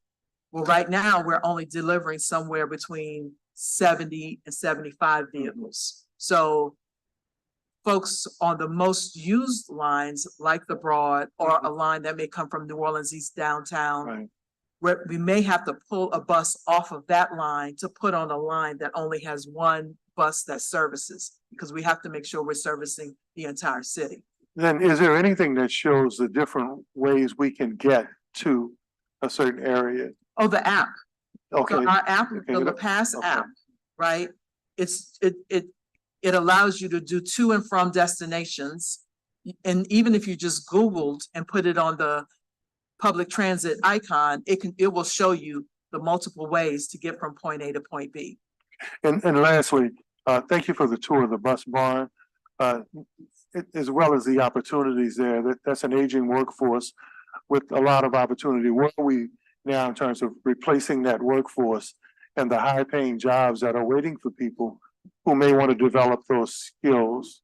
So it's a combination of things we're working through the Louisiana Workforce Development so that we can be deemed an apprentice program and start to receive some assistance from them. We're also looking at the age of our workforce and we'll probably have to start double covering employees, particularly those in those critical jobs where it takes multiple years to learn how to do a task, because you don't do the same task on a streetcar every year, right? So we're gonna probably have to start double pocketing or double training, where we may only have one employee in that job right now. We may have to have two, because, after working someplace for 40 years, sometimes you want to go fish. Well, I'm just interested in meeting two of the most critical people, both the gentlemen, one who was there 28 years and the other one 45 years. But they do really well. They play a really critical role in terms of transportation, tourism, and streetcars, our history, and they make good money. Yeah, it's a great Right. opportunity Right. to continue a legacy of streetcars as well as earn a great living for your family. Thank you. Thank you. Thank you. Councilmember Moreno. Thank you. Good morning. Are we still in morning? I think so, right? Good morning. Yeah, it's a little bit after 11. So when it comes to on-time performance for buses, tell me which areas have the best on-time performance and which areas of the city have the worst. Right now, it looks like Lakeview is always the highest performer. There's only one bus on that line and very few ridership. So it's almost easy to be on time because of the obstacles in the road or the minimal obstacles along that route. The one that is the most troubling has consistently been the Haynes, partially because there was some construction in that area, but also just navigating some of those spaces. And when you're talking about the worst, what percentage are we talking about? Probably it's been down in the 50-60%. So what can be done, in your opinion, to improve those areas? And you mentioned just one area, but is that the only one that's performing under 70%? It's not the only one. So we're looking at multiple tools. One is better training for our supervisors on how to do line management. One is making sure our operators kind of understand the why, right? Why it's important to be on time and safe. And then we're also looking to better coordinate with the city around some of the construction projects. Right. Some of the construction projects between the city and the state, if we are not aware of them, we can't schedule appropriately in the time allowed. The other thing is we're looking at our schedules to make sure the schedules are realistically projected. You also had mentioned just overall, dealing with having an old fleet, working on trying to replace those buses. I saw in a media report that apparently money is not the issue. For this specific issue, right? Money is always an issue. Let me be real clear. When I saw that in an article, I was so excited. Money is always an issue. The way the question was asked, I answered it. Yeah. On this particular issue, we have funds and we have authorization and have issued purchase orders for 21 buses, and then we're working on the last purchase order for 8 buses. The challenge is really that no one ordered them 3 years ago. That's the real challenge. Hindsight is 50-50, but there were no buses ordered between 2012 and 2017. Across the country, major transit agencies are ordering fleet every year such that you're not trying to order 50 buses in 1 year, so that you're leveling off your expenses. So in this particular case, we have vehicles on order. We have a manufacturing date in line.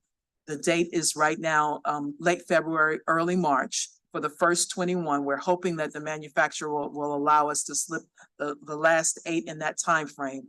Then those buses are anticipated to be received over the course of the summer, such that by September is our goal to have a full complement of fleet, so we can return the service to the 90 buses I think it's like 99 that we need in order to go back to the frequency we promised when we did the system-wide redesign. Got it. So you're thinking that you're going to probably be struggling to meet those performance times, really, until potentially September? Well, we're hoping not, because we're going to adjust the performance times. In January, what we're doing is we're looking at more reliability rather than a focus on frequency. So, which means we're reducing the number of vehicles we'll have on the road at any given time. But then our goal is with that reduction, may mean the bus doesn't come every 20 minutes. It will only come every 25 or every 30 minutes. But if I tell you the bus is going to be there, then we're reliable. Yeah. The other thing we're doing is we're reducing the number of fleet that our mechanics have to maintain on any given day. The FTA allows us to sleep some vehicles, so then we can then reduce our mechanic ratio from right now every mechanic is maintaining 5 buses. We'll reduce that to probably 3 buses that they'll be responsible for maintaining, such that we can then build a backlog of buses that are available to go out on the street at any given time. And anything can take a bus off the street. It could be a mechanical error failure, or it could be the fact that the side rear mirror got swiped.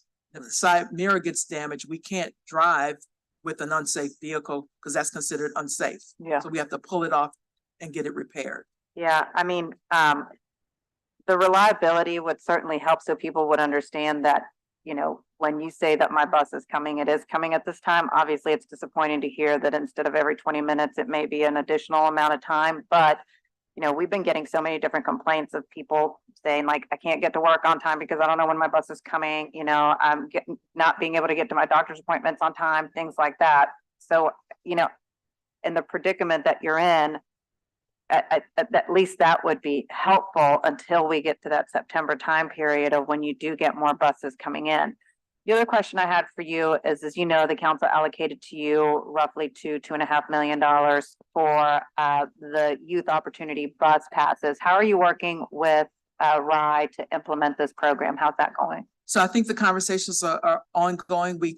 We have a technical solution that we've been able to figure out with our app and a QR code on how to sell the passes. And we're just working through kind of the logistics of who, what, when, where, as it relates to invoicing and those sorts of things. Yes. Okay, thank you. Appreciate it. I just wanted to discuss, you know, other ways we can help or the city can help. I mean, obviously you talked about obstacles. One of my issues with DPW has been they start work near schools right in the middle of the school year. And so you have staff, parents, other people. So if there's other communication issues that we can help facilitate, so that way ridership is improved and being on time is improved, we'd love to help you. Yeah, I will do. Thank you so much. We appreciate it. All right, seeing all the comment on the dais, we'll go to Mr. Burnside.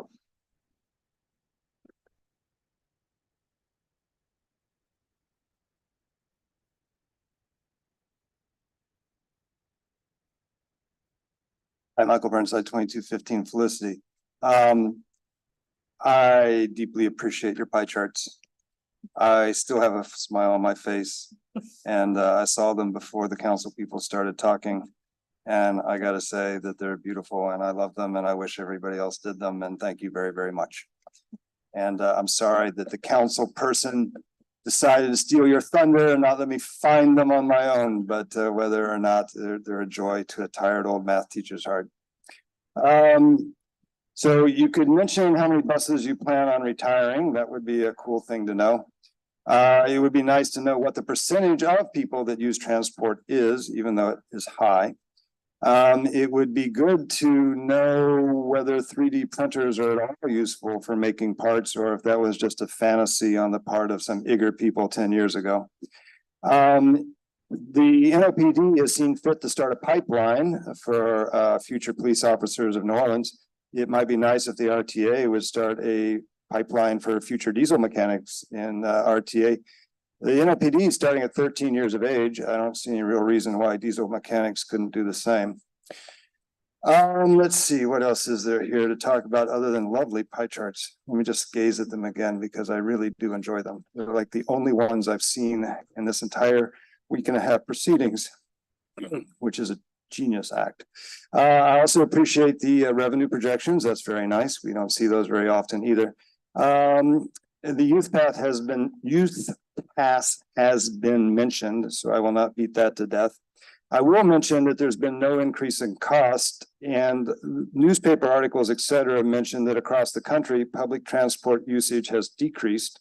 Might be nice to sort of address those two kind of issues and not leave them in silence.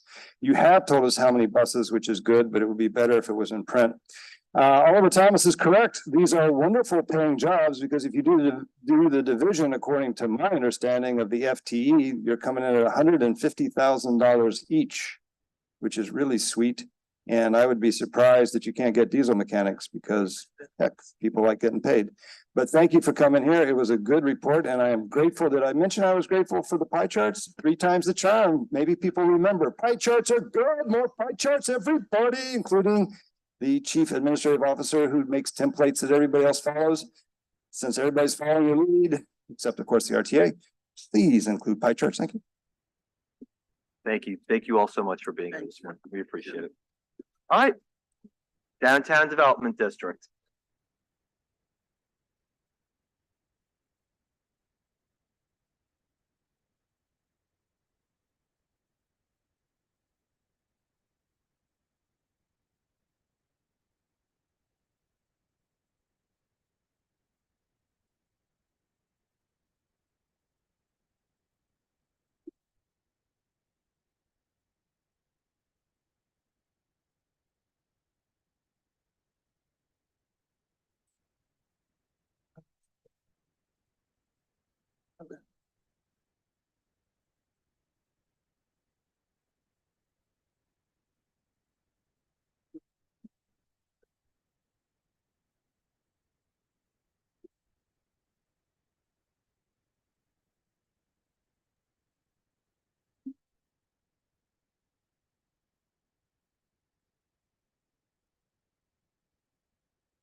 Well, good morning, council members. Davon Barbour, President and CEO of the Downtown Development District, or DDD for short.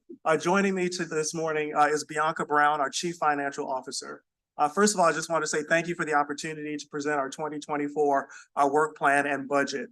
This budget that is before you is the result of months of community engagement, ongoing outreach to our stakeholders, and the need to continue to position downtown to achieve greatness. Just by way of background for members of the public watching, the Downtown Development District is the nation's first property-based assessment district.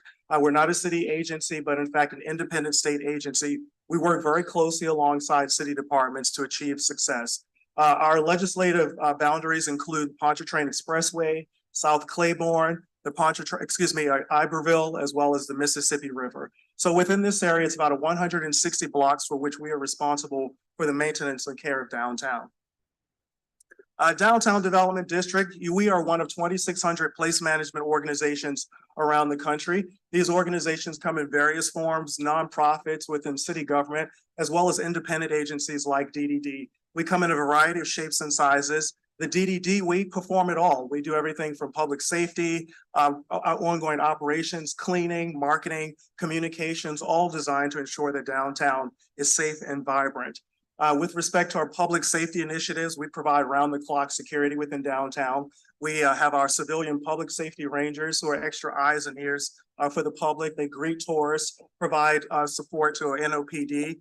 We also engage NOPD through off-duty details, and then we also engage private security as well for the security of downtown.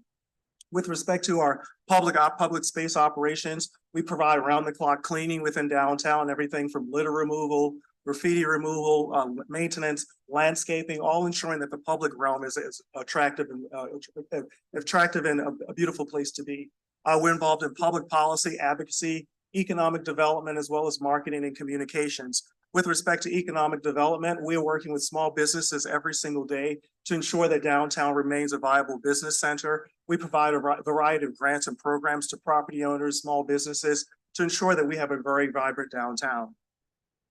I think it would be a little helpful just to provide some context with respect to the downtown economy and why it's so important that this budget is built on ensuring continued success. You know, downtown as the major employment center offers a variety of job opportunities. Notably, of the jobs located within downtown, 34% of those jobs are housed by individuals within the hospitality industry.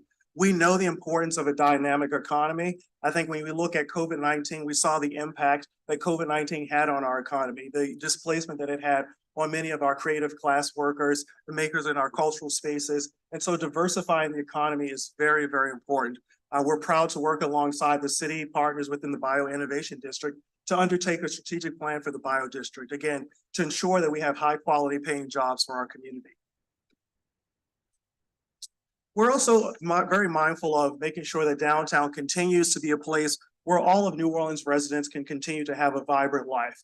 And so when you look at the jobs located within downtown, notably 56% of the workers within the city of New Orleans that are working in downtown live within the city of New Orleans. That's very important. We want to protect their livelihood and ensure that they continue to live a vibrant life. We're also important, it's important to also understand the economic disparity that exists in our community. And so the slide that's on the screen here really is a map that we produce that illustrates poverty in our community. And I know as council members, many of you are no strangers to some of these conditions. We very much understand the role that downtown has in terms of creating and ending generational poverty within our community. We're proud of our commitment to second chance hiring ex-offenders, engaging formerly homeless individuals, getting them connected with services and jobs, partnering with disadvantaged business enterprises, ensuring that everyone benefits from downtown's economy. So how do we get there? You know, it's a very difficult time for urban centers all across the country. Downtown New Orleans is not alone. We're in constant communication with our peers all around the country. And so we understand the importance of making sure that downtown remains highly competitive. You know, the threats from suburban markets, it's real. We're very mindful of competition with respect to the office market, retail development. And so we absolutely must provide an environment that deters anyone from making a decision to leave our city. How do we get there? Very simple recipe for success. The image on the screen really illustrates, you know, our home, and the pillars really are the pillars holding up the pillars for success. We see this as a three-pronged strategy: providing a safe community, providing an attractive public realm, and also ensuring that we have reliable infrastructure. So first up, I'll discuss public safety. We know many of the challenges that exist within public safety. We will continue to double down working alongside many partners in the community, private sector, NOPD, notably, again, working with our public safety rangers, NOPD off-duty details, private security, and then also focusing on infrastructure as well. We will be deploying new public safety cameras that tie into the city's real-time crime center. I would like to send a special shout out to Senator Duplessis for availing some state funding that allows us to really expand that work. And so working alongside the hardworking men and women of the 8th District is allowing us to achieve success. With respect to the public realm, again, the curb appeal absolutely matters. Just on the screen here, just some images of our work from our daily maintenance, sidewalk pressure washing, graffiti removal, painting, infrastructure. This is all important in terms of curating a public realm that's attractive to continuing to encourage investment in our community. In the center of the screen, there is an image there. We launched a campaign called the Clean Up to Get Down campaign. This was a flyer that was mailed to over 3,000 properties within the DDD in the spring, had information on the various property maintenance standards within the city, and also a QR code that directs someone back to DDD's website with information on all of our grant programs, sidewalk repair, facade improvement, exterior lighting. And we know that that campaign was effective. In fact, we saw a 300% increase in the number of awardees participating in our facade improvement grant program. That's exactly the type of participation that we'd like to see moving forward. We're also working on improving public spaces within downtown. And so notably at the top of the screen, there is an image of Harmony Circle. With many of your support, I want to say thank you. We were able to secure a $4.5 million capital outlay from the state to help us undertake revitalization of Harmony Circle, working in partnership with the Department of Parks and Parkways. Our work is very much done in partnership. We cannot do this alone, and we're proud of the working relationships that we have with several key city departments. With respect to infrastructure, again, City of New Orleans, we know that we are front and center with respect to climate change. One of the largest capital projects that we will be undertaking in partnership with the Department of Public Works is a major stormwater improvement project within downtown. DDD is committing $5 million towards this effort. This would entail a green infrastructure, subsurface collection of water to get it away from properties as quickly as possible. We know that insurance costs are rising, and so to the extent that we can, again, minimize damage to properties, that bodes well in our community.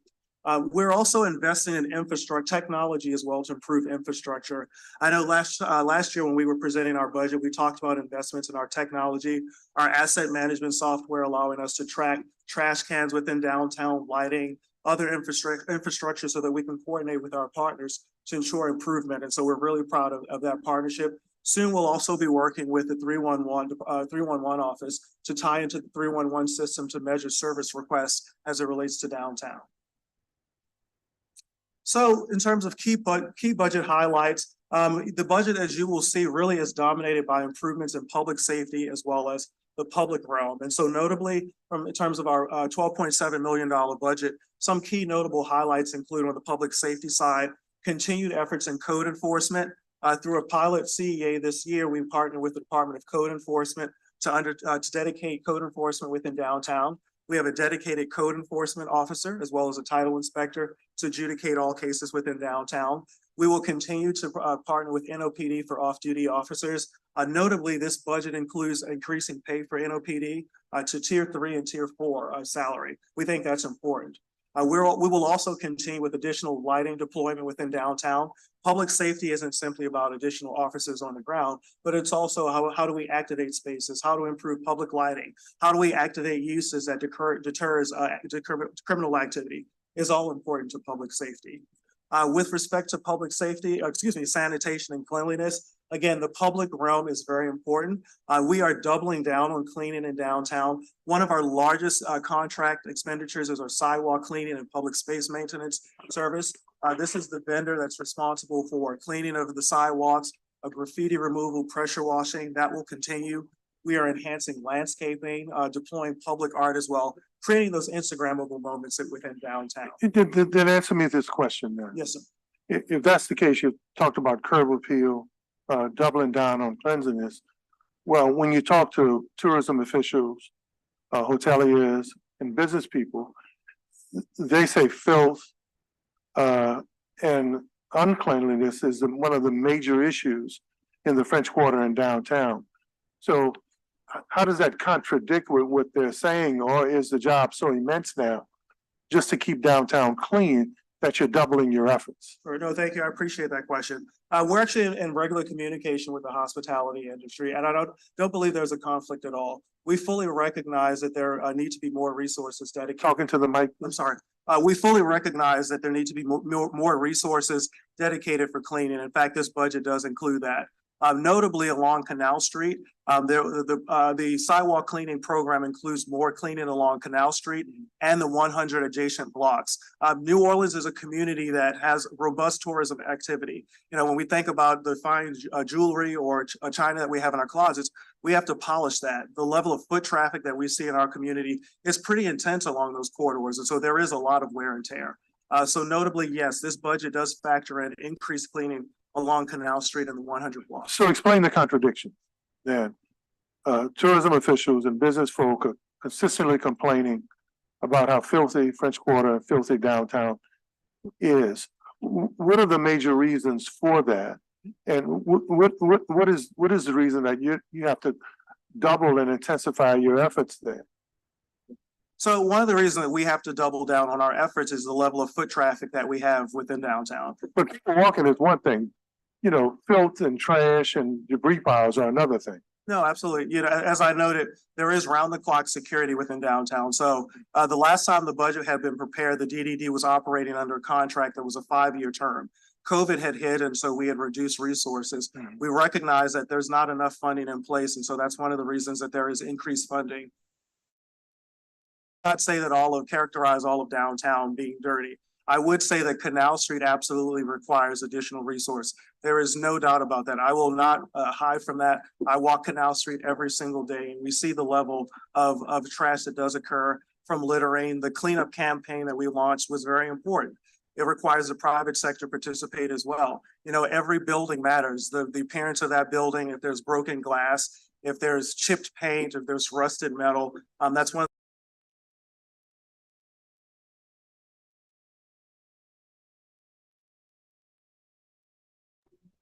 that you could count on congregating there, building their heat and accumulating stuff. They're there every day. we do remove You know the group I'm talking about. Yes, sir. We actually move individuals along every single day. You know, we have individuals that unfortunately suffer from mental health challenges. We partner with Nathaniel Fields in the Office of Homeless Services and Strategy, as well as Travelers Aid as well, to connect individuals with services. Unfortunately, we encounter individuals that are intoxicated, and so we do work to get them to the sobering center. So it is an ongoing challenge.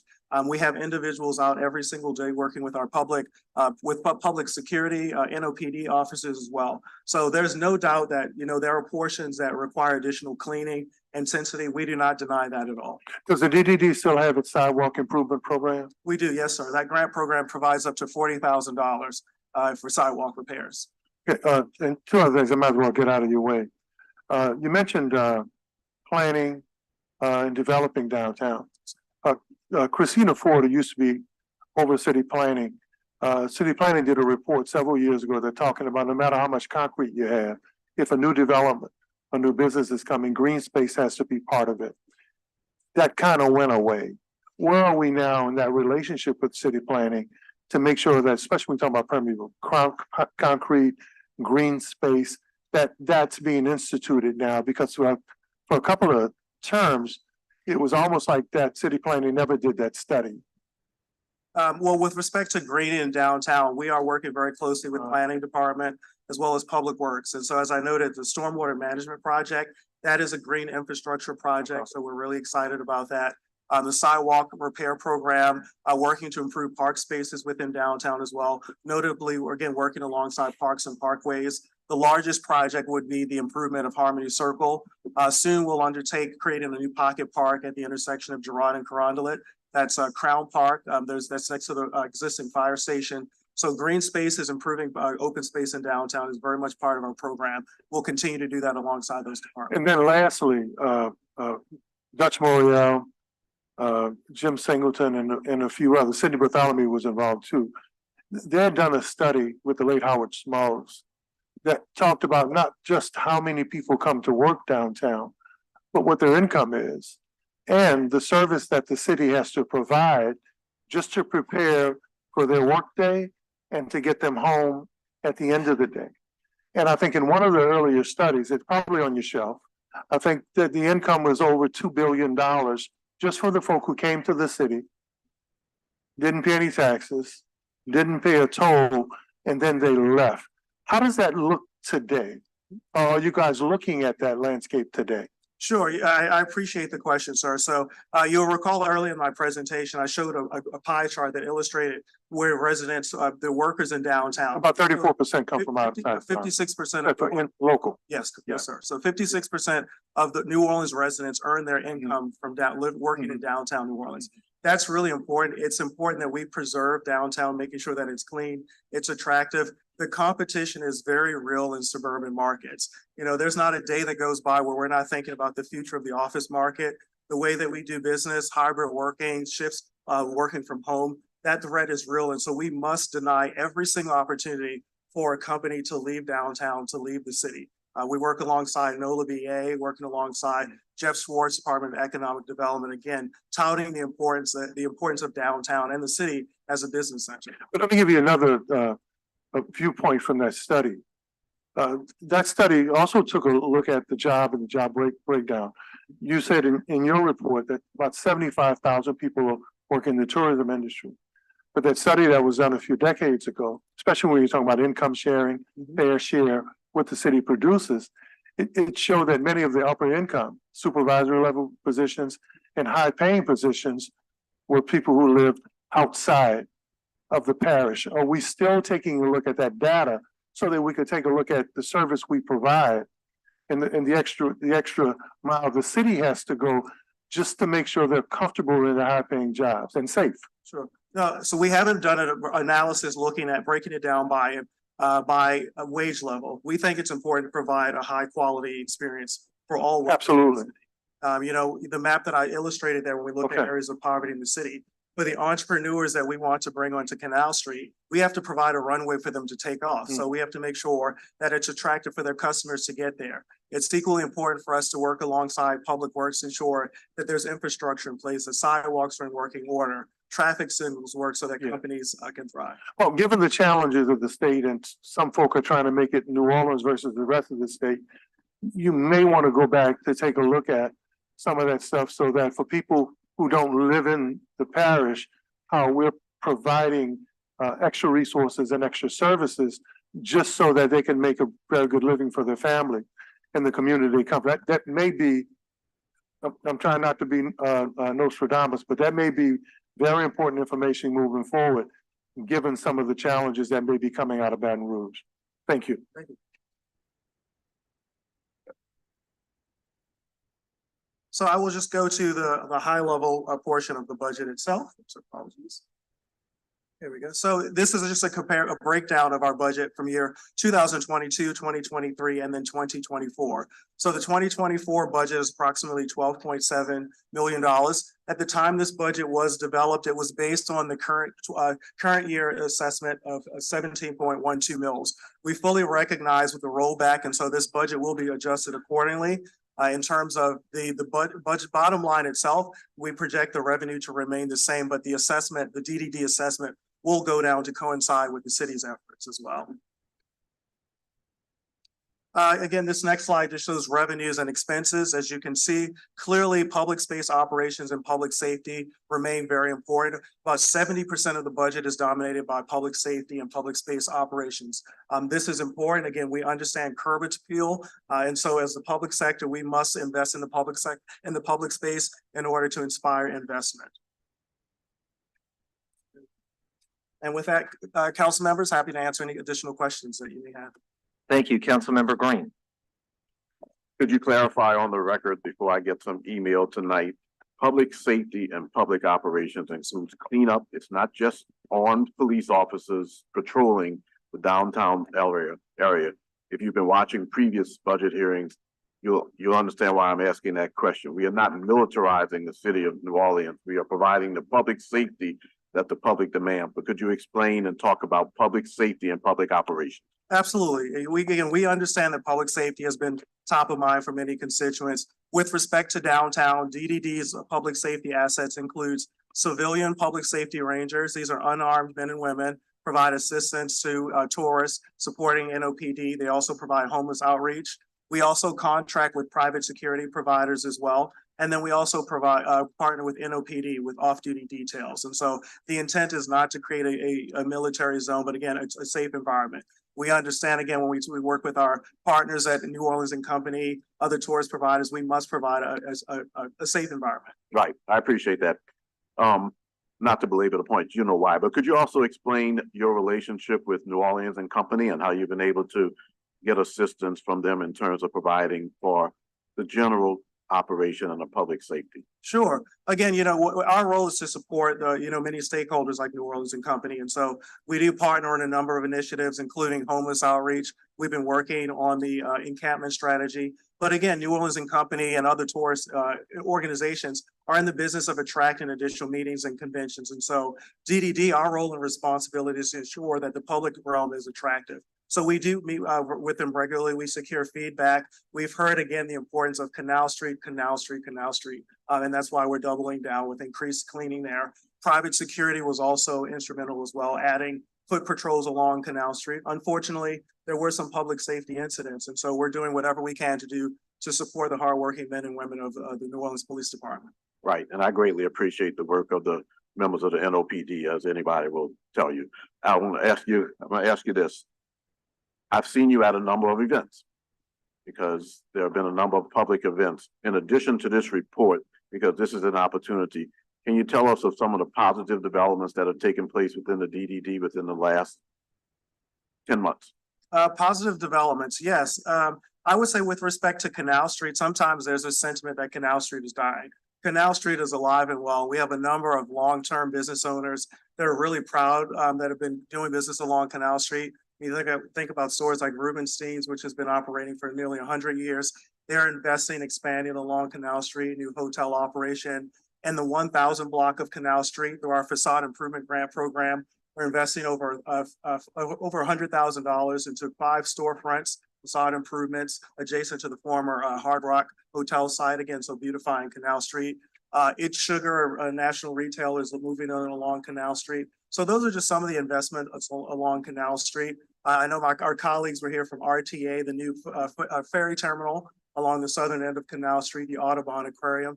These are just some of those major investments that are taking place within the district. I'm even more optimistic as well as about the bio district and the future that it lies.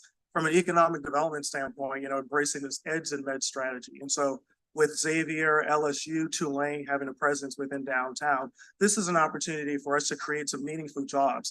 Taking someone with a high school education, providing them with adequate training, they're able to make a real income, an income that allows them to leave poverty. And so those types of investments I think will continue. Are we at the finish line? Absolutely not. There's a lot more that we need to do to achieve ultimate success.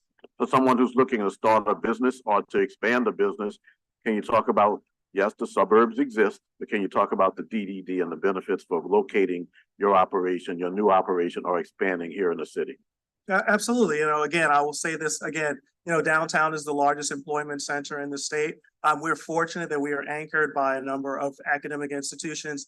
EDS and MEDS is so important, our hospital institutions. I think the future of healthcare for those companies that are looking particularly to move into the biosciences, healthcare, is very important. And this, New Orleans is a great place to do business. We have the infrastructure as well to support businesses. The DDD, through our number of grant programs, we provide facade improvements. If you're a restaurant, we have funds to allow you to purchase equipment, furniture for sidewalk dining, for interior build out. And so our mission is to really hold your hand and help you get to the finish line. That's one of the benefits, I think, of doing business in the city. We understand the urgency.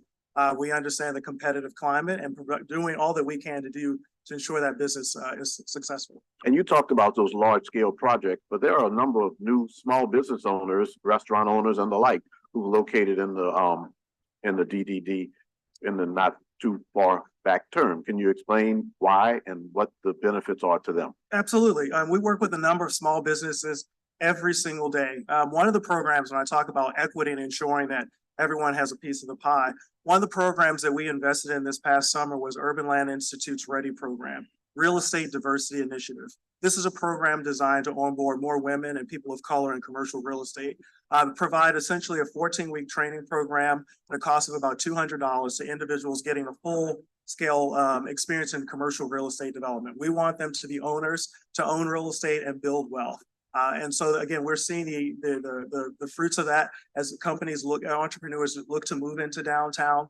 We have one small business owner who did not participate in that program, but active in ULI, who's purchased a building along Canal Street. It's actually the home where It's Sugar is locating. The same owner has also purchased the historic Cotton Exchange building, Jared Cohen Enterprises. And so again, providing our various grant programs, tenant support, matchmaking, helping their business be successful. So we're really proud of that. Ultimately, we want businesses to love DDD, to know that DDD cares about them, wants them to get to the finish line. And we have received a lot of positive feedback. We'll continue that. I appreciate that. I appreciate your enthusiasm. I have a chance to go to other cities every once in a while for a variety of reasons, go to their downtown areas. I'm very bored in other downtown areas. The city of New Orleans has a lot of opportunity, businesses and attractions that many times don't get enough attention. So I appreciate you promoting them and promoting our downtown district. Thank you, sir. Okay, thank you all very much. We have two public comments, Mr. Burnside, Ms. Hayes.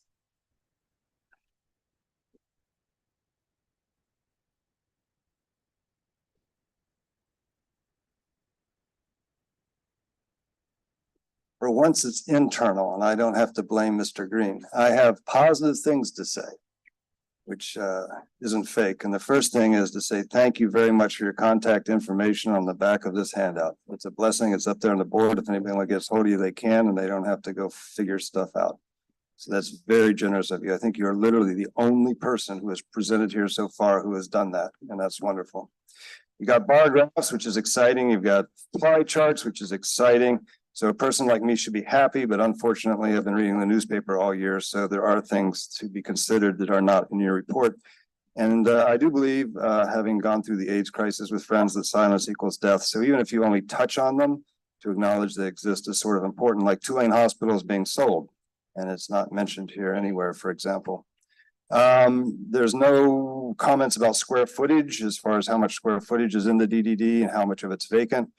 We've got a lot of vacant buildings, the old VA, the Plaza Tower, 1010 Common, and possibly 1515 Boydris, all of them, which don't go mentioned. If you're moving individuals along every day on Canal, is there any way to make them legal? It sounds to me like at least some of these people are not homeless, and at least some of them are entrepreneurs, and at least some of them are probably making enough money that they could pay the various little fees necessary to become legal if there is some way to help them. On Canal Street, the Boston Club's third floor is completely collapsing on its upper right corner, including the windowsills. Some person who owns the Boston Club might want to fix that. As far as how much land is owned by nonprofits, a lot of your money comes from millages and not fees. So it would be an interesting question to figure out just what percentage of the DDD is owned by nonprofits and not paying millages. If hotels and filth are an issue and you're paying a lot of money to get it cleaned, you might want to hire a few inspectors, because I watched one of these little green vacuum trucks that's really, really small and operated by one person buzzing around down near the main post office trying to clean up stuff. And he was having one hard time with one plastic bottle and then just decided to leave it because his vacuum wasn't working that well. So maybe somebody needs to go around behind these guys and check and see what they're doing. The sidewalk in front of the old Hard Rock Hotel collapse is still not fixed, and needs of the trolley, one of those silence equals death things. I mean, surely tourists at least notice that much. The homeless have been run out from near the World War II Museum, which of course raises the question if other people are going to run the homeless out too, and if so, where to? No point in sending them all out to New Orleans East when we could house a few of them in our DDD if we really wanted to. It's nice to know that homeless, I misspoke, that Harmony Circle got 4.5 million, which I had never heard of until this specific presentation. And it is good news, and it should be more publicly acknowledged who got it for us and what we're going to use it for. The threats to the market aren't only from the suburbs, they're also from the River District, because Shell's going to leave One Shell Square and go over to the River District in a brand new beautiful building, which raises the question, how empty is Shell Square going to be? A difficult time stem with COVID, and I can't argue with that, but the problem is that we got to have some place for people to live, and it might be nice to know if any of these buildings are going to be converted through federal monies into residential houses, even if it's just for rich people. After all, they too got to live somewhere. In the city, it would not only be nice to know that 56% of the people who work downtown live in Orleans Parish, it would be nice to know how many actually live in the CBD, because I suspect the number is not real high. Thank you, Mr. Burnside. Oh, I was going to talk about the Amtrak land. I know, but I gave you a lot of extra time. Oh, A lot of extra time. Thank you. All right, Ms. Hayes. I know, so close.